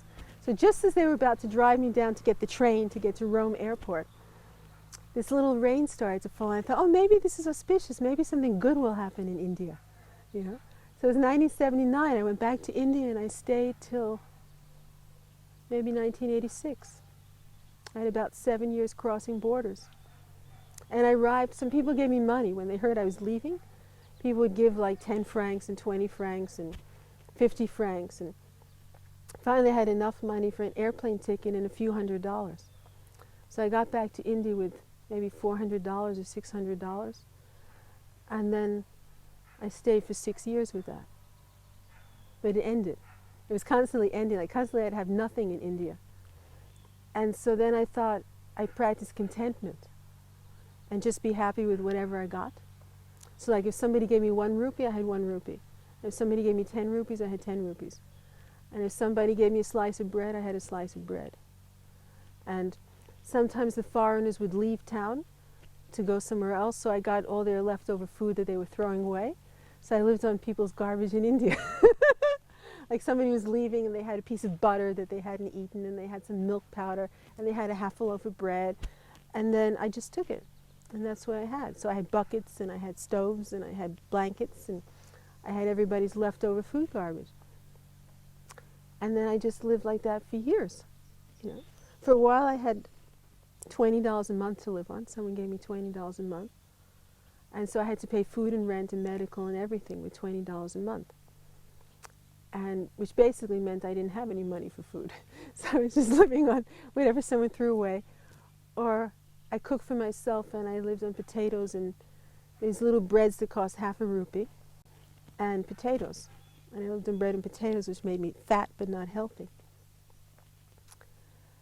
And so I stayed like that in India, I guess, for years. You know, always having visa problems, crossing the border back and forth to Nepal, coming back again, going off again, coming back again.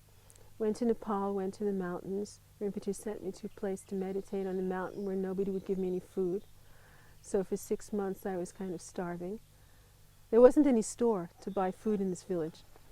And the lady who was responsible to give me my food was like the richest woman in town, but the most miserly. So I was in her house, and she'd come in about once a month and say, how many potatoes do you want? And after 4 months, she hadn't brought me a potato yet. So then she came in about 4 months later. She said, like, I don't have any potato fields. Buy your potatoes from somebody else. So after waiting 4 months for a potato, I went to my neighbor and asked to buy potatoes. They wouldn't sell me because it was her job. It was her responsibility. So Rinpoche sent me to this town that didn't have a store. And I stayed there for 6 months. And I lived on sampa and chapatis for 6 months. I learned how to make a wood fire and keep it going with 1 piece of wood, because she wouldn't let me use her firewood either. She had a whole basement of firewood, but she gave me this tiny little pile of thin slivers that were from the roof, and she said, this is your wood. So that's what I used for 6 months. And so I learned how to make a wood fire and started with about 2 pieces of wood and keep it going with 1.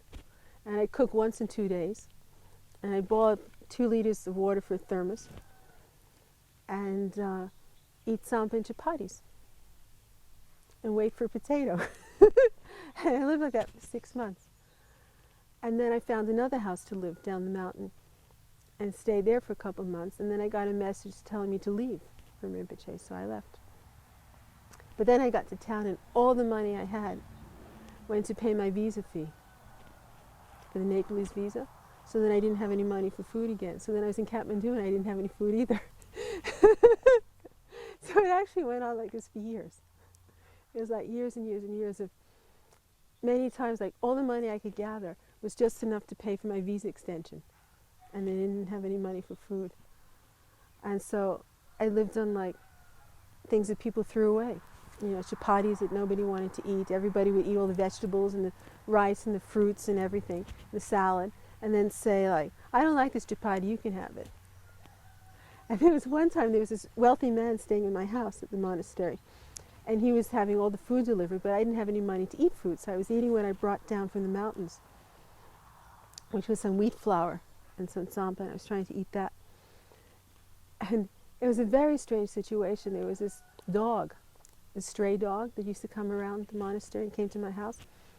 And it had this piece of flesh hang out of its body, and it was dripping blood. So the students called this dog Cinderella. And Cinderella would come around to everybody's house and drip blood all around their house.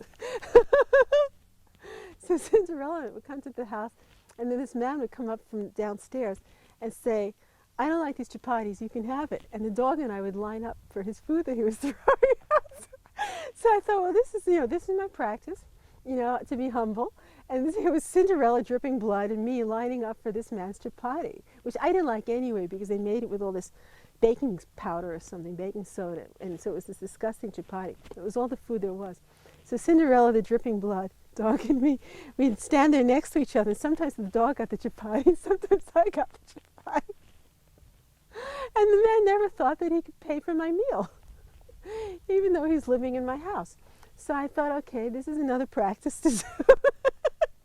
And instead of telling him off and telling him how miserly he was and how greedy he was, I just never said anything.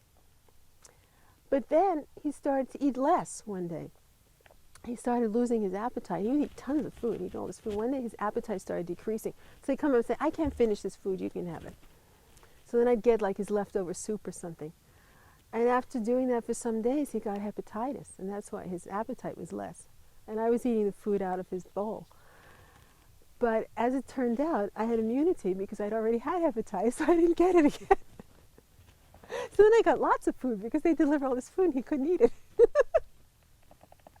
But then I had to take care of this hepatitis screaming man who was downstairs.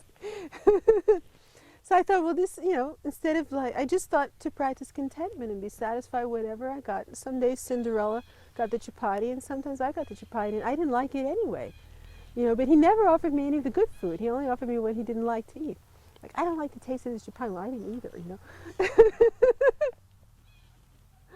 But it went on like that for years. It was like years and years and years and years. Sometimes I taught the meditation course, and then they didn't charge me. So I didn't get charged for food, so I got to eat food when I was teaching the course. But they didn't make any offerings either, so then I still didn't have any money.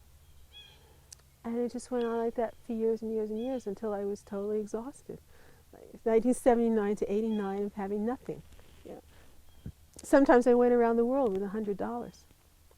I had like one time I had $143. And I got from India to Europe, across Europe for Rinpoche's teachings. I got to all these different teachings in a few countries in Europe. And then I got to America and I still had $143. So it was strange because a lot of Westerners, they think, well, first of all, most people think the Westerners are rich. I'm always being cheated in India and Nepal by the locals because they just think you're this white millionaire walking down the street. Your father gives you $1 million every year, to live on. How do you live here? Well, I live here because it's cheaper. Instead of paying rent in America, I'm living in a room for $12 a month in India. But I was living in a horse stable, with about a 25-foot high ceiling, and it was facing north. And so in the winter, I was so frozen that, and I tried to stay there and meditate over the winter, with a quilt over my head. I'd finally give up 8 o'clock at night, and I'd be like this, And then finally I'd give up and say, I got to go to Bodhgaya for the winter. It's too cold. But there was one time when I was so frozen, and there was this great meditator who lived in the next house just below me. And so I liked living in that house because the meditator was just below. And I was trying to study with him. And one day I was just so cold.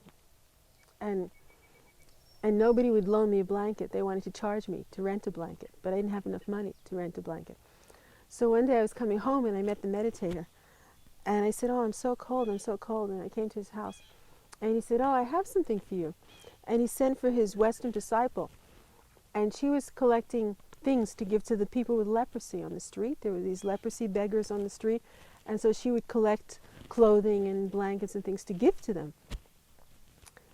And so she just received this quilt, this bed quilt, that she was going to give to this man who had leprosy. And she collected it for him. And I said, "Who is it? What's his name?" And she says, like, "Lal Singh." And I said, "Lal Singh, I know him. He's a leprosy man on the street because I met him the previous year. He used to cry When I'd walk down the street, he would try to tell his story. You know, he gets so emotional. He'd start speaking to me in Hindi, you know, the Indian language, Hindi, and he'd trying to tell me his story, and I'd say, what's he saying, what's he saying? I'd go and get translators, and he would just cry. And all the other leprosy people, like, they would get healed, and they would get better, but he wouldn't get better. So I thought the monsoon was coming. It was monsoon time. And he was just going to live on the street in the pouring rain, and he'd be so sick. So I thought, oh, I'll send him to the Mother Teresa Hospital in Delhi, so he doesn't have to sit on the street in the monsoon.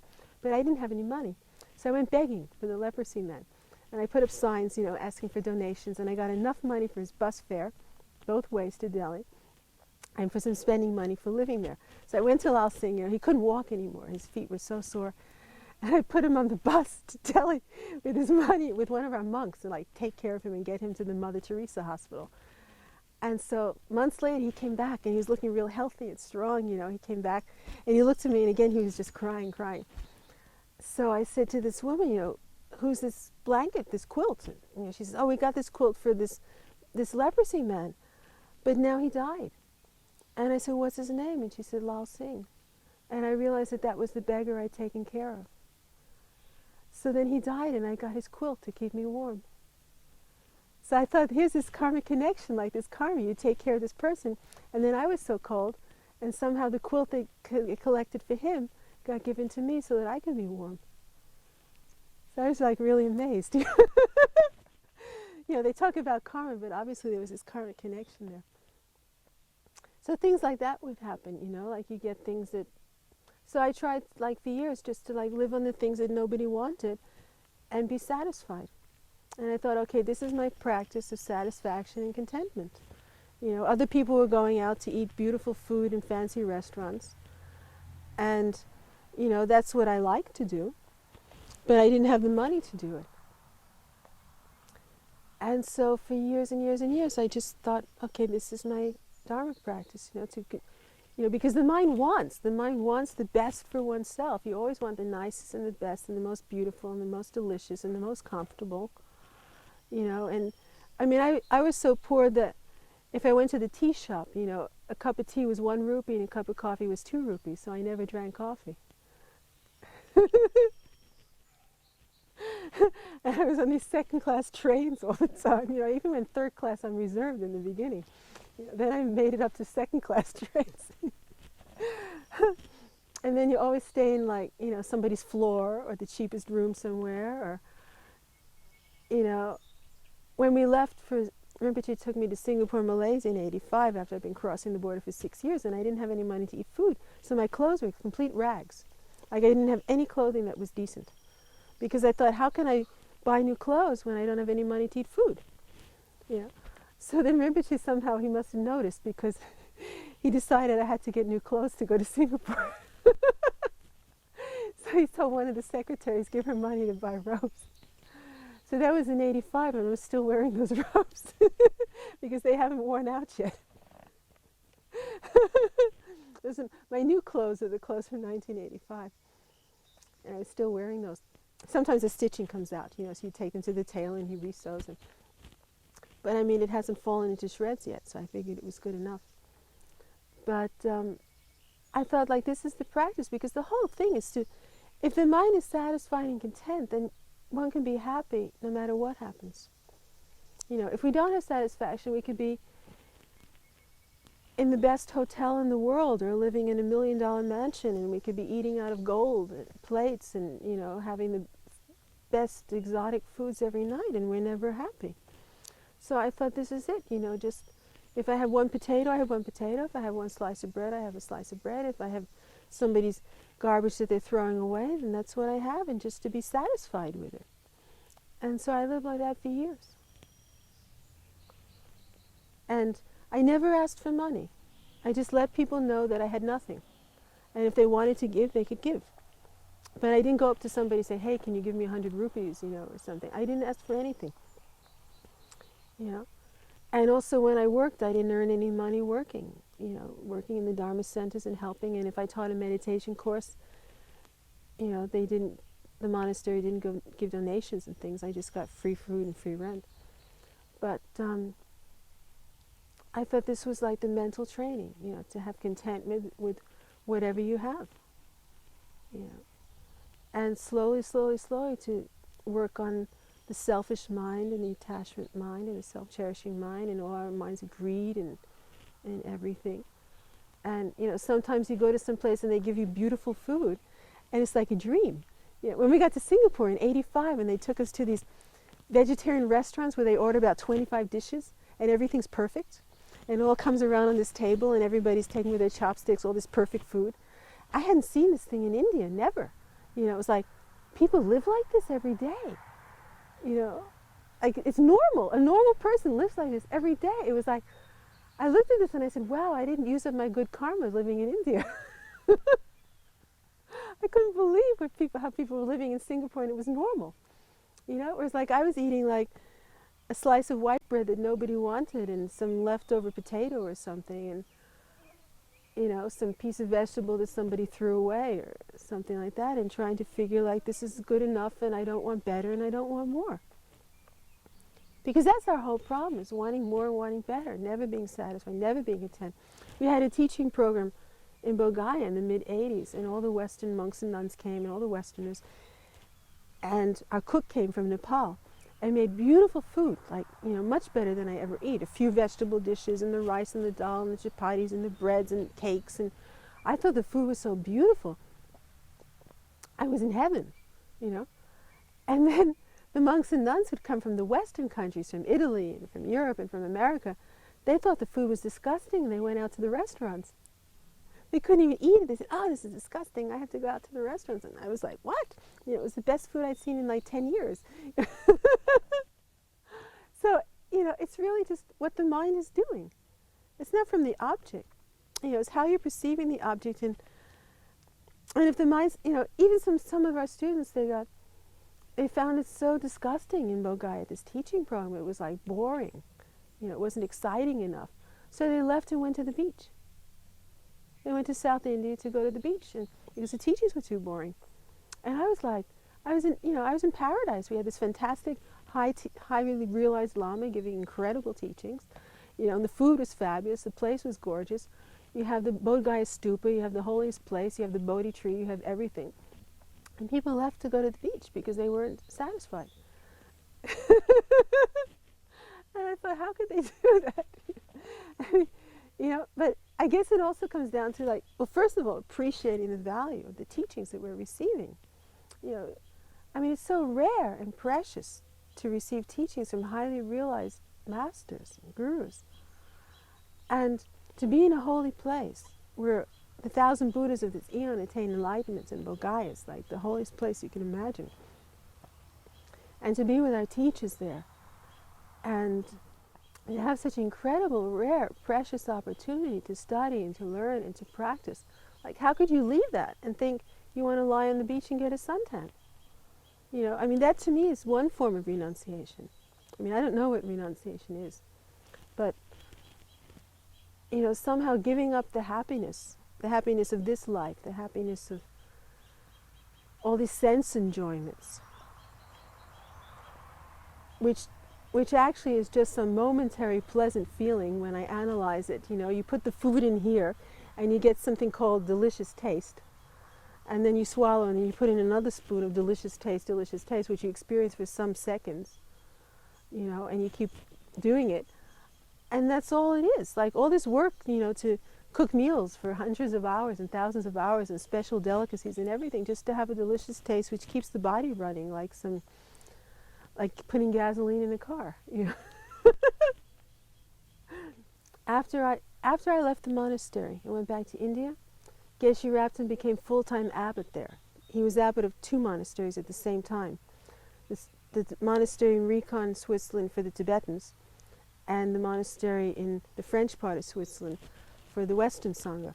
And he was abbot of both places, so he traveled back and forth all the time. But then the Western monks said, we want Geshe Rapton all the time and here with us, you know. But after I left, almost every one of those monks decided to give up being a monk, and they went back to their lay life. And the monks who wouldn't speak to me because I was female got married. And some of them had children. So they completely changed. Out of that whole monastery, I think there's one person who's still a monk. They all left. And even, I couldn't understand it because now they had Geshe Rabten in the building with them. They lived in the next rooms from him. They could see him anytime they wanted. They could go in his room and talk to him in Tibetan language fluently, anytime that they wanted. They didn't have to wait for an appointment, nothing. And they had sponsors. And, they had visas. They had a beautiful room overlooking the snow mountains and the lake. They had central heating, They had hot water, hot showers, bathtubs, everything, good food. And they all left to go back and be a normal person again. They all gave it up. And after a few years, Geshe Rabten passed away. And so that whole thing changed. Then the nuns that I was with, I think all of them left. The Swiss one, after I left, she had to work. She had a terrible time because she was working to support herself. And even when we lived together in that room, she'd work on the weekends as a waitress in a restaurant where people would take walks in the forest, and then there'd be a little restaurant. She'd wait the tables. So she'd have to pretend she wasn't a nun. So she had short hair and she put on a dress. And she'd come home crying from work and say the men would touch her body. The men who were eating at the table, they would pinch her and touch her. And she was so upset because she was a nun at the time, so she'd come home and cry after working. So then after I left, she gave back her vows and wasn't a nun anymore. And she worked in the monastery in the office, I think for a year or two, helping out as a job in the monastery office, but as a laywoman. And then one day I was in Dharamsala, I guess in the 1980s. I was at the Tibetan Library, it works in archives, and I went to class. I went down the mountain to go to this library class. And suddenly this little girl jumped up and grabbed me and hugged me and she was so excited to see me, and I looked and it was her. It was a Swiss nun that I'd lived with.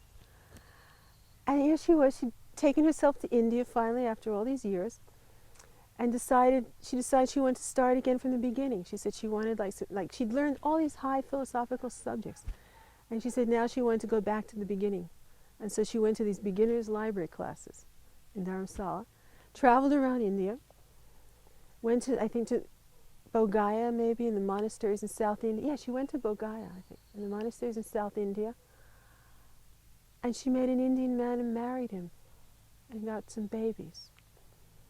So the last time I was at the monastery and asked about her, they was like, we don't see her anymore.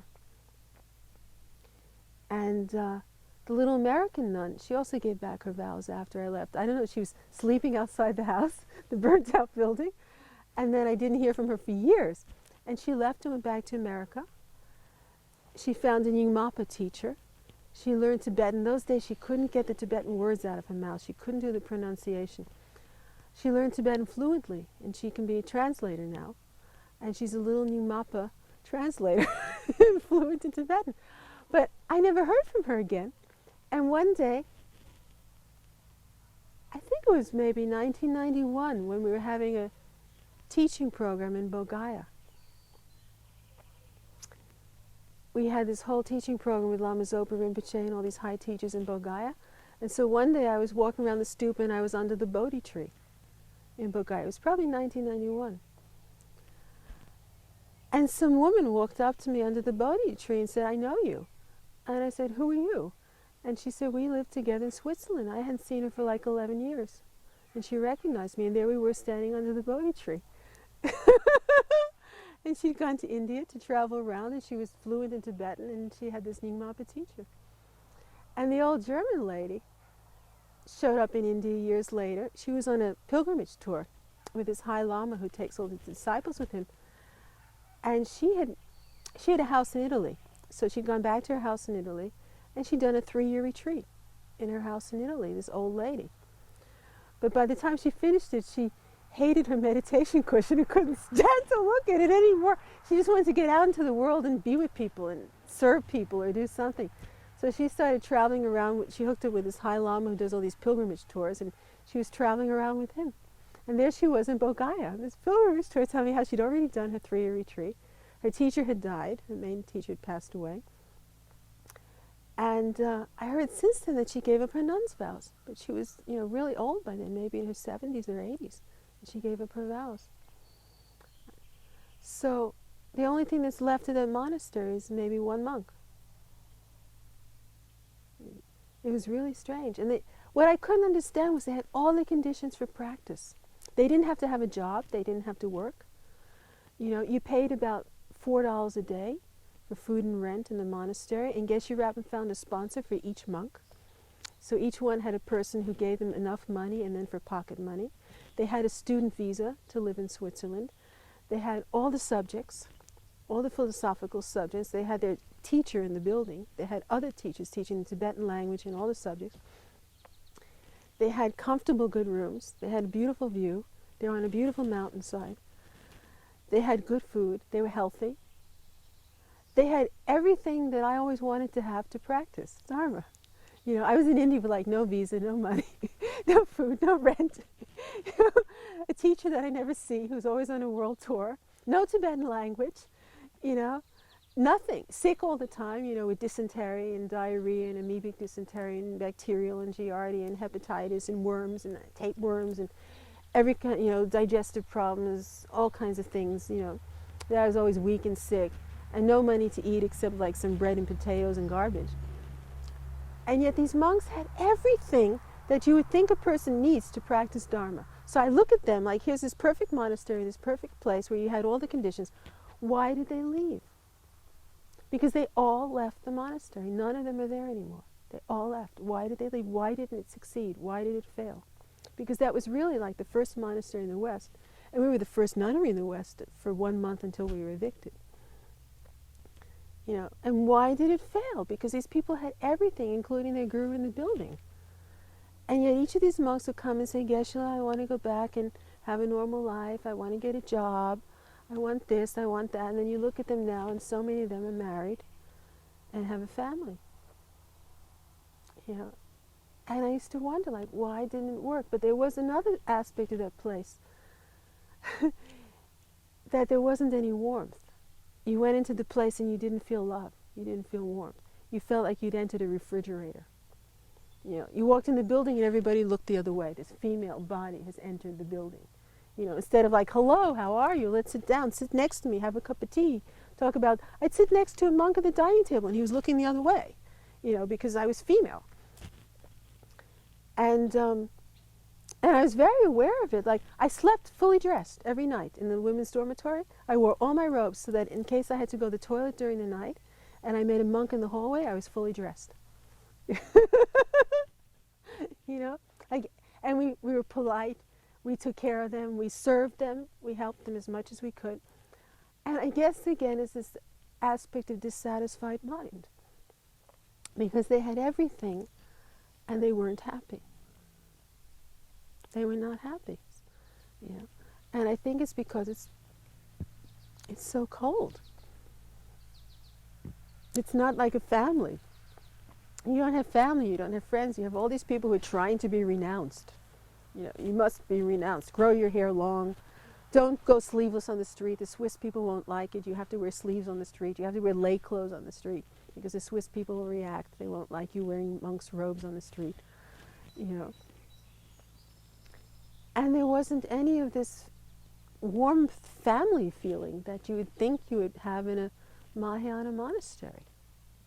You know, it's the kind of place that you never want to return to. And then each of these people went off to have a family. You know? I have this friend who's a nun who went into a cave for 12 years. And she knew Geshe-Rabben, and she knew he had a monastery in the West, and she knew this was the first monastery in the West. When she came out of her cave, I think around 1987, I saw her and she asked about it and I said, everybody left. Nobody's there anymore. And she cried. She just immediately started crying. She said, why didn't it work? Why didn't this monastery work? She went to the Dalai Lama for a private audience. And she asked the Dalai Lama, why didn't the monastery work? What's the problem? You know, why didn't it succeed? And I always think, like, if I have all the external conditions, if I would just have a visa and I wouldn't have to cross borders every 2 months, you know? Because 1 year I crossed the Indian-Nepal border about 6 times. I couldn't afford the visa fee for the 3rd month, so I left every 2 months. And I was on every train and overnights, buses, and in the monsoon, and in this mud at the border, on some horrible night bus, you know, looking for a lousy hotel room to spend the night so you can cross the border tomorrow morning and return because it's cheaper. And you always think, like, if I just had a visa, if I just had a guru, if I just knew the language, if I just knew the texts, if I just had a room to sleep in, if I just wasn't frozen in the winter and, you know, too hot in the summer, if I just had some clean food to eat that I didn't get dysentery from every meal. You know, if you just had some comfort, you know, you could practice Dharma. And yet there was every comfort, and there was every external condition to practice Dharma. So there must be something else that's required than the external conditions. Because otherwise people would stay there their whole life and be completely happy and blissed out that I'm in the monastery with my guru. You know, like something's missing, and I think it must be the internal mind. The mind did not renounce samsara. The mind didn't renounce worldly life. The mind didn't renounce the family and the children and, you know, oh, Geshe-la, I want to give up my sponsor and get a job. Why? You know, you have all the conditions to study. Here's all the texts. Here's all the teachers. You have the language. Just study and get enlightened. Just practice. And something, I guess, is missing internally, that the mind hasn't given up those things. The mind wants to be more comfortable. The mind wants to have some pleasure that we didn't have. The mind doesn't want to do the hard work of studying and learning. You know, the mind, I mean, it's so much easier just to get a family that makes you feel good. You know, because in the monastery for years and years and years, I had nothing that made me feel good. You know, I was always sick. I was penniless for years. I had not. There was not. I didn't even have a person that made me happy. You know, most of the people were just going, you know, completely crazy with all the delusions, and people with a lot of anger and a lot of attachment, and a lot of jealousy, a lot of pride. People fighting each other because they have so much anger in their mind. And so for many years there was, you know, nothing externally to give me any happiness. And in the beginning years too, we're in this limbo state where you'd given up all the pleasures. Like, you know, I left New York City where I could go to the theater and the movies and the museums and, you know, the best restaurants and whatever I could do in New York City. I left my friends, I left my family, I left my home, I left my job, I left my comfortable apartment to sleep on the floor for 3 years without even a mattress on this cold floor. We had no toilet in the monastery, no water, no electricity. You know, we had nothing. And besides it, the Western monks and us were trying to be renounced beings. So we ate the worst food you ever saw in your life. I mean, it was so bad that people finally couldn't eat anymore. And all we did was remember, when I was a child, what did my mother feed me? You know? Because we were so starving and the food was so bad. And when we asked the man who was in charge of our retreat group that time, you know, do we really have to eat wheat flour porridge every day for breakfast for 3 months? Isn't there anything else to eat? Or could we have a slice of bread for breakfast sometimes? And he would say, you're supposed to be renounced beings. So renounced being meant wheat flour porridge for breakfast every day with worms in it. You could see the worms in the porridge, you know. And we had to eat this every day for 3 months retreat in this monsoon because we were supposed to be renounced beings. You know, and the lunch was inedible and we didn't eat dinner. So I think we were just starving, you know. We were trying to do this group retreat and we were all starving until everybody went into a food fantasy where they spent weeks only thinking about food. You know? And then, like, what's the point of that? That's not the retreat. But every time we asked for something better quality, he'd tell us that you're supposed to be renounced beings, you know. And I don't think that's what renunciation is either. I mean, we had one monk there. He was trying to develop single-pointed concentration, a Western monk. He was really pushing himself, you know, meditate, beat yourself up. And he once told me he wanted so much to renounce samsara, psychic existence of death and rebirth. He wanted so much to renounce. He was seriously considering if he should ever brush his teeth again. So he thought renunciation was that you don't brush your teeth, you know? That you sleep on the floor, you know? You never speak to anybody, you don't talk, you never have any fun, you never enjoy anything, you know? You've given up all your enjoyments, and now you have nothing. And on top of that, you have a teacher who flies around the world on a world tour, and you never see him anymore. So all we could do is sit there in our little group and try to figure out what it is to practice Dharma and suffer. Because everyone had some different concept of Dharma practices. And I disagreed with everybody. I thought they were all wrong. But, you know, for many, many years, you get into this space. Maybe you don't have to do it in the West, because if you meet the Dharma, say in America, you can have your home. You can have your home, you can have your job, your car, your family, your furniture, you know, your television, your video, your weekends, your holidays, and still go to teaching sometimes. You know, once a month or once a week, you can pop into a Dharma teaching and, you know, maybe do a retreat a few days a year, and you can still practice with all your comforts and enjoyments and luxuries.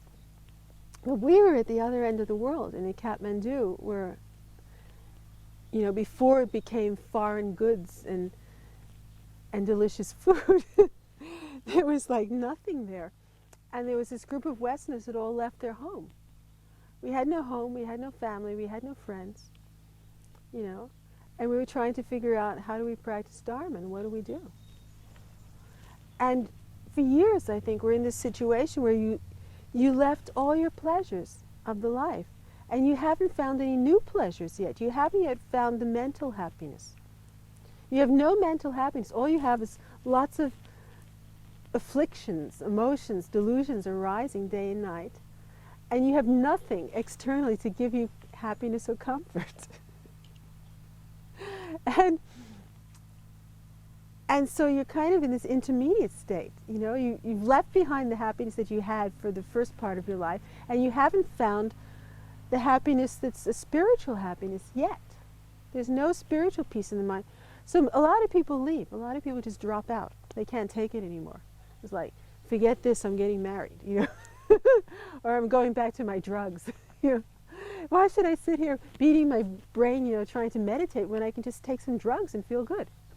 You know, so people go back to drugs, people go back to alcohol, people go back to relationships and families. And why not? Because you haven't found any inner mental peace yet. And very few people stayed. And now it's much better, because we've built Buddhist centers all over the world. So when you arrive, you have a building to go to. You have a thing that's all set up. The texts are written in English. The books are in English. The texts are translated. You have this whole wealth of teachings that are now translated into English. When we didn't have, you know, 1970, what did you have for a Buddhist book? You know, and also we had, most of the teachers only spoke Tibetan. So even Tibetan people have no idea how difficult it was for us to learn Dharma, because they had their own language. It was in their language, at least. But Westerners came to another country with these other languages, and either you had to learn the language or depend on a translator. I mean, I was fortunate because I had two teachers who spoke English, so I could hear the teachings in English. But then if we went to other classes, we had the translator problem. And it's like the beginning of bringing Buddhism to the West, where there was nothing. There was no building, there was no text, there was no teachers, there was no people who knew anything. There was no senior students. Like when I became a nun, I didn't have a senior nun that I could go to and say, how do I become a nun? Nobody even could show me how to fold my robes. You know, they dressed me up for the day we took our vows. And I think for maybe a couple of days they dressed us. And then they disappeared, and I didn't know how to get dressed. You know, I had this long thing, and I didn't know where I was supposed to fold it. I was doing it all wrong. And when I got back to Nepal, to the monastery, one day Lama Yeshe said, come to my room and do this work. And so I went to get dressed, and there was nobody to show me. And I was standing there terrified because I didn't know which way the folds went. And suddenly Lama Yeshe came along, like, you're late, why aren't you in my room? Blah, blah. I said, Lama, I don't know how to get dressed. You know, what do I do? There was nobody around to show me. Everybody ran away. You know? And so he stood there, and he taught me how to fold my robes. Right then and there, 1974. You know, you make this fold here, and this fold here, and this fold there, da, da, da, da. And that's how I learned. You know, but nobody knew anything. You know, we didn't have a senior nun to talk to. We didn't have anybody to teach us the prayers. We didn't even have the prayers in English. We didn't have anything. You know, and we were just a bunch of travelers, and a lot of the people were hippies. You know, these hippie travelers that just went around the world with a couple $100 and took drugs and enjoyed life and did what they like, and then one day they found some Tibetan Lama somewhere, and they said, okay, I'll do that. You know, and so a lot of the people, even when I went to take vows, they'd already finished their money. People had been traveling for 1 or 2 years. They had no money. They had nothing. But they had a teacher, so they wanted to be around the teacher. They wanted to be near the guru. But in all those beginning years, I mean, now people come along and the buildings are there and the monasteries and nunneries are there and the books are hundreds and hundreds of books that you could buy, and the Dalai Lama's on a world tour every year, and all these other lamas come through on a world tour every year, and you have videos and you have television and you have movies and you have everything to learn about Buddhism. We had nothing. We had nothing. We had very, very few senior students that were before us that were trying to also find out what Buddhism is. Somebody who'd been around for 1 year was like super advanced, and they thought they were very holy. People thought they were extremely holy. Then we went to Rinpoche's teachings, the 1-month course, and he started telling us what it really is to practice Dharma and to give up seeking the pleasures and happiness of this life, what they call the 8 worldly dharmas or 8 worldly phenomena. Rinpoche taught on that for about 10 days. And about 80 people left the teachings. They couldn't stand it. It's like, but I'm happy and I'm enjoying life. What are you telling me there's no happiness? And then the monks and nuns were just in shock because Rinpoche just wiped out our whole practice. People who thought they were practicing for 1 year and they were really proud, that they were so big and holy, suddenly discovered that they hadn't even started to practice because their motivation was wrong. The whole motivation was wrong. And so because the motivation was wrong, the intention was wrong, we didn't really have any practice. If you're practicing for worldly happiness, it's not Dharma. It has to be for something higher, something future life's happiness or liberation from suffering or enlightenment. Or it has to be for others, not for self at least. And almost nobody had these motivations, even they thought they were super holy. And it's really, really difficult because year after year after year, even you think you understand something now, then the guru comes along and gives a teaching, you discover you still don't understand, you still know nothing. I saw my aunt and uncle after 14 and a half years. 14 and a half years later, I got to New York City, saw my aunt and uncle. And my uncle, Matt, was, "How many years has it been since we saw you?" I said, 14 and a half. When I left, she was 65 years old. When I came back, she was 80. And so my uncle says, "Well, you've been practicing all these years. Like, where are you on this path?" And I said, "I'm a beginner." "What? You're a beginner after so many years?" Yes, I'm a beginner. You're probably a beginner for thousands of years and thousands of lifetimes. You're still a beginner because it's so profound and it's so deep and it's so vast and it's so huge. And there's so many things to practice. Like the more you practice, the more you find out there's more to practice and there's more to practice. The mind is so ignorant. The ignorance is so all-pervasive and so enormous and so huge. And all the negative minds that arise all the time that are so extensive that it's really, really difficult even to do even one practice purely, I think. You to do anything that's totally, totally purely without any negative minds arising with it. It's so rare. It's so rare and so difficult. And the selfishness is so vast and all pervasive and extensive. And, it's something, sometimes when I try to think about what am I doing, like I could have had all these professions, and I could have earned money, I could have earned, hundreds of thousands of dollars by now. And it seems like what we're trying to do is the most difficult job in the world. Because we're trying to control our mind. We're trying to subdue the mind. And to subdue the mind is the most difficult task that there is. The mind's totally wild.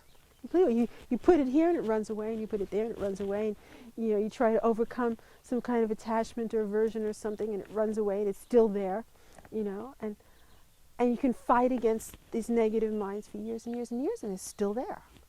Maybe even they get stronger sometimes. And yet I think that we're really doing the most difficult job that there is. Especially if you think in terms of enlightenment, to become a Buddha, it's the hardest thing that anyone could possibly do. And at the same time, if we think about the teachings, there's nothing else that we can do. There's nothing else that has any meaning, because it's going to be samsaric cyclic existence again and again and again and again forever. Until you get out, it continues forever. So, we can run off and stuff ourselves with some temporary pleasures. Put all these sense pleasures into our body and feel good for a while. But then it ends, and we're still suffering. And we're still some kind of unhappy mind, some kind of unpleasant feeling, some kind of longing and wanting, some kind of craving. It's like the mind is constantly craving to have happiness. If I look at the mind, there's always a craving in the mind to have some kind of happiness and to avoid some kind of unhappiness, some kind of displeasure, to avoid, to abandon, And it's just endless. It's like endlessly craving to have something that makes us feel good. And I think that's what renunciation is. I came to some conclusions recently. It's like we're always craving pleasures of the senses, the six senses, some pleasing form, some pleasing sound, some taste, some smell, some touch, some comfort, some kind of sense pleasure that we're looking for always. And I think renunciation is giving up that, because we discover finally that the sense pleasure is so small happiness. We're craving and chasing after some small happiness that maybe lasts for 1 hour or 5 minutes or 10 seconds, and then that pleasant feeling's gone. But we never seem to really understand that there's a permanent, everlasting happiness exists. And everyone can attain that. The nature of our mind is such that it can go into a state of permanent happiness, a happiness that never ends. And yet we're not craving the permanent happiness. We're craving the small little pleasures. And so I think that's what renunciation is, giving up craving all these small pleasures and instead wanting and seeking this great, big, gigantic, enormous, supreme happiness that is everlasting and permanent and unceasing. And it's possible for every single mind to attain that.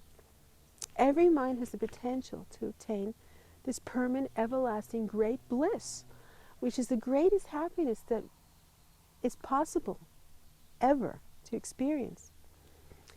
And if we can get the mind to seek that, the true, everlasting, unceasing happiness that never ends, and not only never ends, but it's the greatest joy that the mind can possibly experience.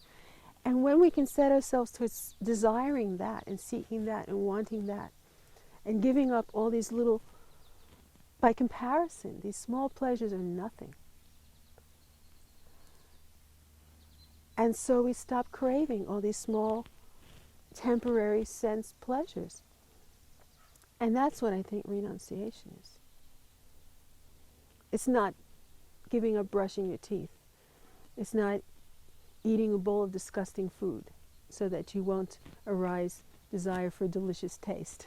It's not sleeping on a bed of nails, and beating yourself every day because you're trying to renounce. It's not running away from people, locking yourself in a room saying, now I speak to nobody because I've renounced samsara. It's desiring, wanting, setting the mind in that direction of totally wanting the greatest happiness that there is instead of the small happiness.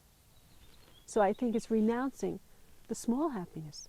Renunciation is renouncing small happiness and seeking the biggest happiness that there is. That's what I think it is.